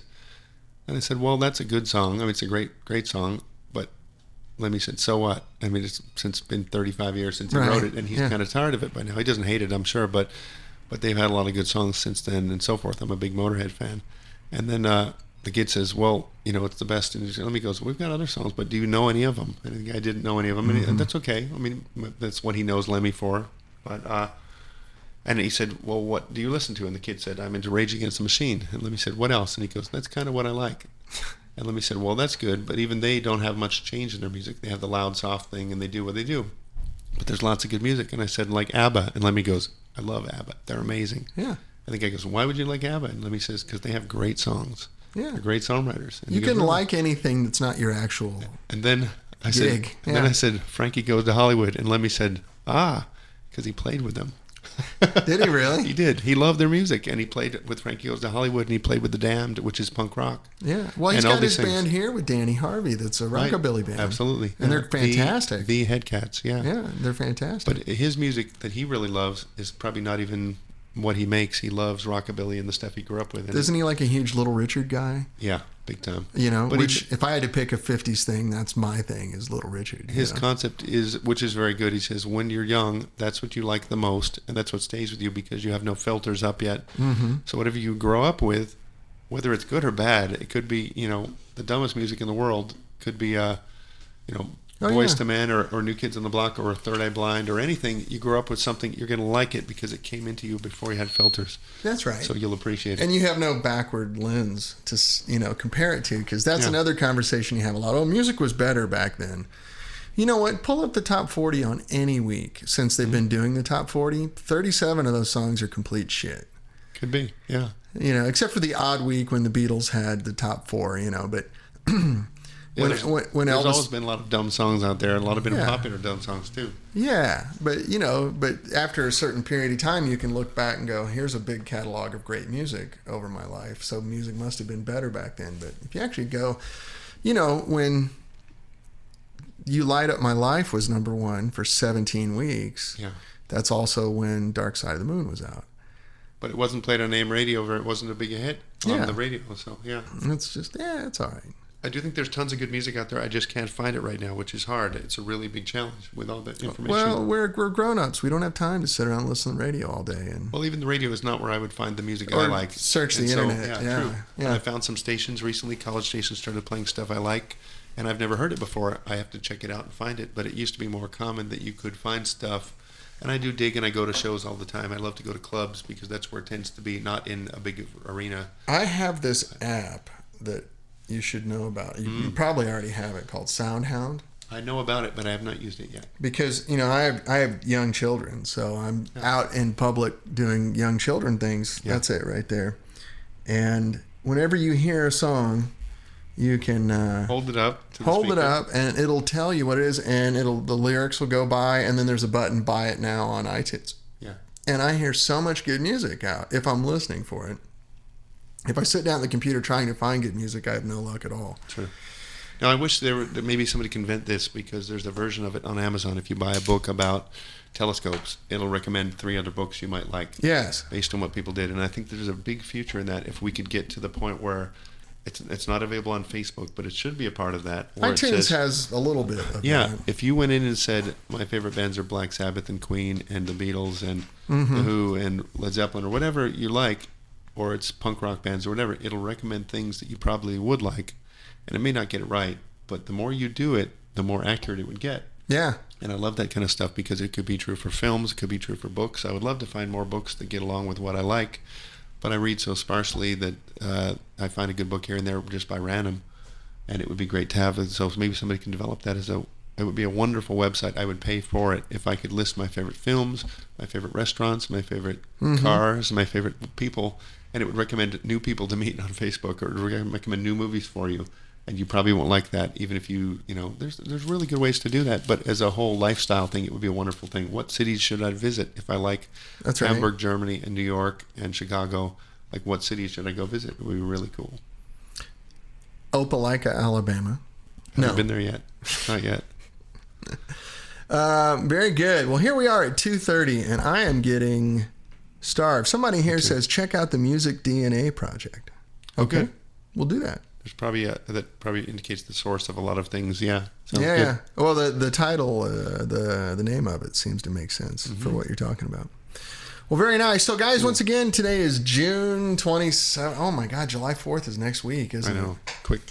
Wow, that's great. I can't believe that. Music Genome Project, actually. Okay, that makes sense. We will check it out. I'm buying. Brian, thank you so much. It's always such a pleasure to talk to you. People too. And thank you. Yeah, if you want to come back sometime soon, we can go over anything else. I mean, I think we could go over the book for a dozen hours, but it's funny. We never really promote the book much. Even when we do talks, we're not really hyping them. But it is a good book. I think people will like it no matter what their taste for the Beatles is. If you're into music and recording, it teaches you, because they started out from the days when you play live, and it's the record, and then they ended up in the days of multi-tracking piece by piece, which is modern recording. So it really is a perfect time to cover. But I don't want this to be like the guy at the Rainbow that walks up to you and says, "Ace of Spades." Right. So if you're saturated with talking about it, that's fine. But I find it very interesting, and I pull it out every once in a while just when I have an afternoon by myself and I'm sitting on the sofa, maybe with a cold beer, and oh, look at this. I either read this and forgot about it, or I haven't read this part before and I love it. But yes, the Zener diode trick was Something all kinds of stuff in there for everybody. I never thought about You that. helped 65 amps. Wow, that's cool. That was very good. All right, fellas. Well, last call. It's June 27th again. My name is Dan Boul, and this is Brian Kehew, who is author of Recording the Beatles. And if you guys ever get a chance to look at this, even the cover of the book is creative. It's a ledger sheet from the studio. We basically we wanted to put the books in some kind of box to protect it, and then I realized that you could probably buy cheaply a tape box, and I thought, well, we can get a tape box, and then it'd make them in actually this size. They were 2 inches or 1 inch or whatever. Yeah. So we had to get it made, but then we realized we could make it look like the actual boxes the Beatles used. So we took a vintage EMI tape box, and then we decided to put the chapters on as song titles. Right. And so we had Ken Scott, who was one of the Beatles engineers, write on the box, just like he did in the days of Magical Mystery Tour and the White Album. So this is Ken Scott's handwriting. Yeah, he wrote it in as the engineer and so forth. That's hilarious. And put the typical notes that you would see on a Beatles tape and made it just for fun. I mean, and then people in the normal world don't know, but people at Abbey Road got this, and they're used to holding these boxes every day, and they're like, whoa, that's cool. So it made more of an impression with the people who work there. I love it. Than with anybody else, but we even put wear and tear on it, which is nice. Yeah. Because it's got a little shelf wear on it. It's the way those tapes look. Yeah. I love that. I didn't realize that was Ken's handwriting. But again, to get creative with things, how can we make a box that's not just the cover and it's something different and it relates to what's inside? And, we made little postcards that go with it and poster of the console so you can hold it out and look at it. I have that at home, yeah. It's just a lot of things to try to make it more fun for people, and I like that. It's very good. It's very good. It's very, what's the word I'm looking for? I think it's going to stand up for decades. It's a point of reference for everyone who's interested in this stuff at all. I don't expect that Kevin and I will ever do anything as significant in our lives. We do all kinds of fun stuff and we do neat things, but I mean, that was so much work, and it is the Beatles who are definitely on their own level. Yeah. And so we've thought about that. We've talked to the Pink Floyd people about the Pink Floyd book, and there's so many obstacles to doing somebody else. Either the time frame is not 8 years in one studio, or it's too spread out, or it's some records people don't really care about, which is not true for the Beatles. So there's a lot of things where we have not really found a project that equals that. Although we do have other stuff coming, more like photo books and things that deal with music history. So yeah, weren't you telling me last time about some Beatles photos? Yeah, we have a book coming. There is one out already that we have called Kaleidoscope Eyes, which was a photographer we found shot the Beatles in the studio one day. He took about 350 pictures in one day doing Sgt. Pepper. So we put that out as a book this size, just so you can look through it photo by photo in sequence. But over the years, it's been about 5 years now, we've been working with him to put out a big book of all his photos, and it's coming soon. And just recently, Paul McCartney wrote the introduction to the book. Oh, nice. Which is really cool. We tried for ages to get a hold of him, and finally he said something very nice for the opening of this book that we're going to be announcing hopefully in a month or two. Excellent. Well, we got to bring some over here if you want to show it off. It will be cool. I can't wait to see it myself. It's not yet a book. Next book, Recording Big Star. I know. Well, I know a lot of people that know that. I know the people that did those records, too. They're friends of ours. Oh, really? John Fry, who did the records, he's still there at at studios down there in Memphis, and he's done a lot of stuff for many people, and Big Star seems to be the one that kind of hangs on the most. Although they never succeeded, and they've never sold many records. The people that are fans, they're just a cult group, are fanatic about it, and that's kind of cool, because if you have a band like Foreigner that sold 6 or 8 million of a record, they won't do much if you put out a new Foreigner record. But if you put out a new Big Star like came out last year, it does really well. The guys in our in the assembly side of our shop have a bunch of Big Star LPs, and they're over there playing it all the time, or the 2 or 3 that are out there. It's definitely one of those causes where it was a kind of music that didn't catch on at the time, and I think that recording books for anybody, there's music I care enough about to dig into. The Pink Floyd was definitely very interesting, and I think the potential is there, but there's some obstacles to getting a Pink Floyd book done that we're still negotiating. But I would love to dig into the Pink Floyd stuff. Yeah, absolutely. They have so many different periods of their music that it would be cool to cover the changes, and they were as creative as the Beatles. And they were very successful. Oh, yeah. Well, you got the Rolling Stones, but that's all over the world. I can't really narrow it down enough. And I heard Andy Babiak, who did the Beatles gear book, was going to do a Stones book, but I thought they're still playing, and they have 150 guitars on stage per show. And how could you do that? Different guitar every song. You'd have to chop it off at some point, and when is the real Rolling Stones ending? Or Zeppelin. Right. There's definitely a... We've been talking about that, and I really want to approach Jimmy Page, and I've talked to some people that are friends of his about doing a Jimmy Page as a producer book. It's not necessarily. It would be Led Zeppelin because that's what he produced, but that's the common thread that's never brought out is his production on Led Zeppelin and why the sounds changed and why the drum sounds evolved. And he is behind a lot of that. And the engineers came and went, but Jimmy Page is the constant thread. And he's also a big fan of this book I hear, which is nice. We have the LP over here, and it's this guy who is sort of a Paris Hilton type character in Britain, and I'm blanking on his name right now, but it's a record Jimmy Page produced. Jimmy Page is playing on it, and so is, it's either Beck or Clapton, and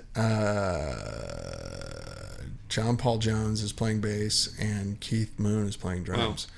And Jimmy Page produced it, and it's like Lord something, and he was Screaming Lord Such. Yes, Screaming Lord Such. I have that record. Yeah. Yeah, and it's the most horrible piece of crap. He was a rich guy, which paid a lot of session musicians to play with him. He was part of the old aristocracy, I guess, or something. You know who was his first guitar player? This is a weird trivia thing.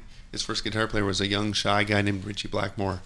And he made Richie Blackmore get on stage and not hide behind the amps and show off and be crazy on stage. And Richie's like, I don't want to. Well, look what happened. Yeah, right. It got him off to a good start. But yeah, it's the one where he's on the hood of his Union Jack Rolls Royce. Yeah.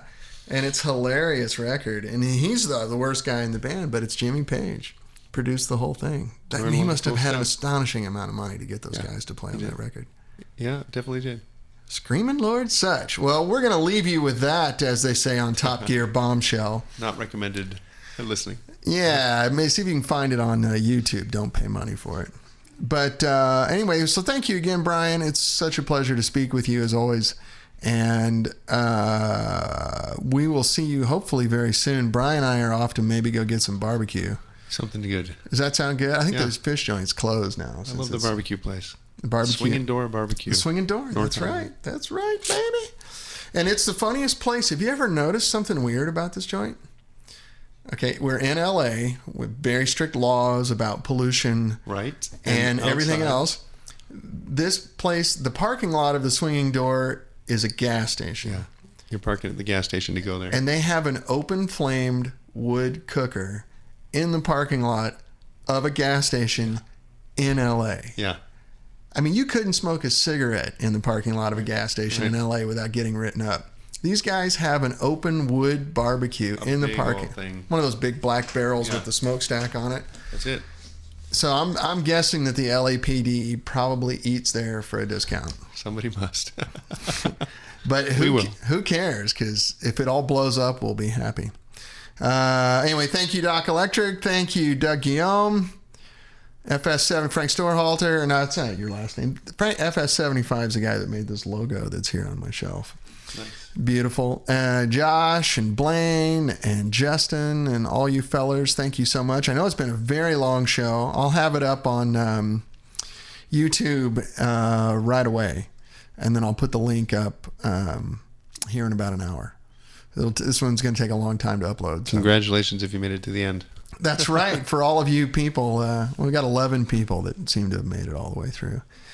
But very nice. Get the neck, Terry Manning, Joan Fry. They did awesome. Oh, yeah. Here. What is it saying? Oh, yeah. They did awesome talks here in what? Yeah, we did talks in Memphis. Oh, Memphis. We were hoping to go to Nashville someday, but nobody's ever had us out there. Even John McBride hasn't had us out yet, so somebody's got to do it. Really? Yeah, Nashville's such a music town, and they have not had us. But we've talked all over the country and the world, actually, doing talks on the Beatles. Wow. Do you know John McBride? Yeah. Just on the phone, briefly. Oh, okay. I've got some good connections in there. We've mentioned it, but nobody's invited, and you don't want to push too hard. And those guys are extremely busy, too. Sure. Very nice. All right, fellas, have a good week. And I guess next Wednesday is July 4th, isn't it? Yeah. I probably will not be doing a show next week. I will be walking my kids on our hometown parade we do in Valley Village. Cool.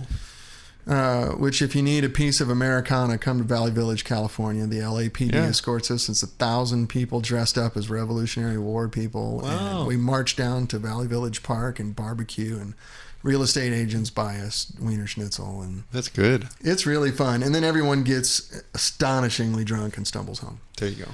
It was very good. Good thing they're walking. It's my favorite thing to do with my kids. I mean, we got the cool. Betsy Ross Award last year. Wow, that's I mean, really the good. best decorated little wagon I was pulling my daughters in. So That's cool. it's fun. I love being a dad at this age. It's just amazing. Okay, fellas, take care, and we will see you soon. Bye-bye.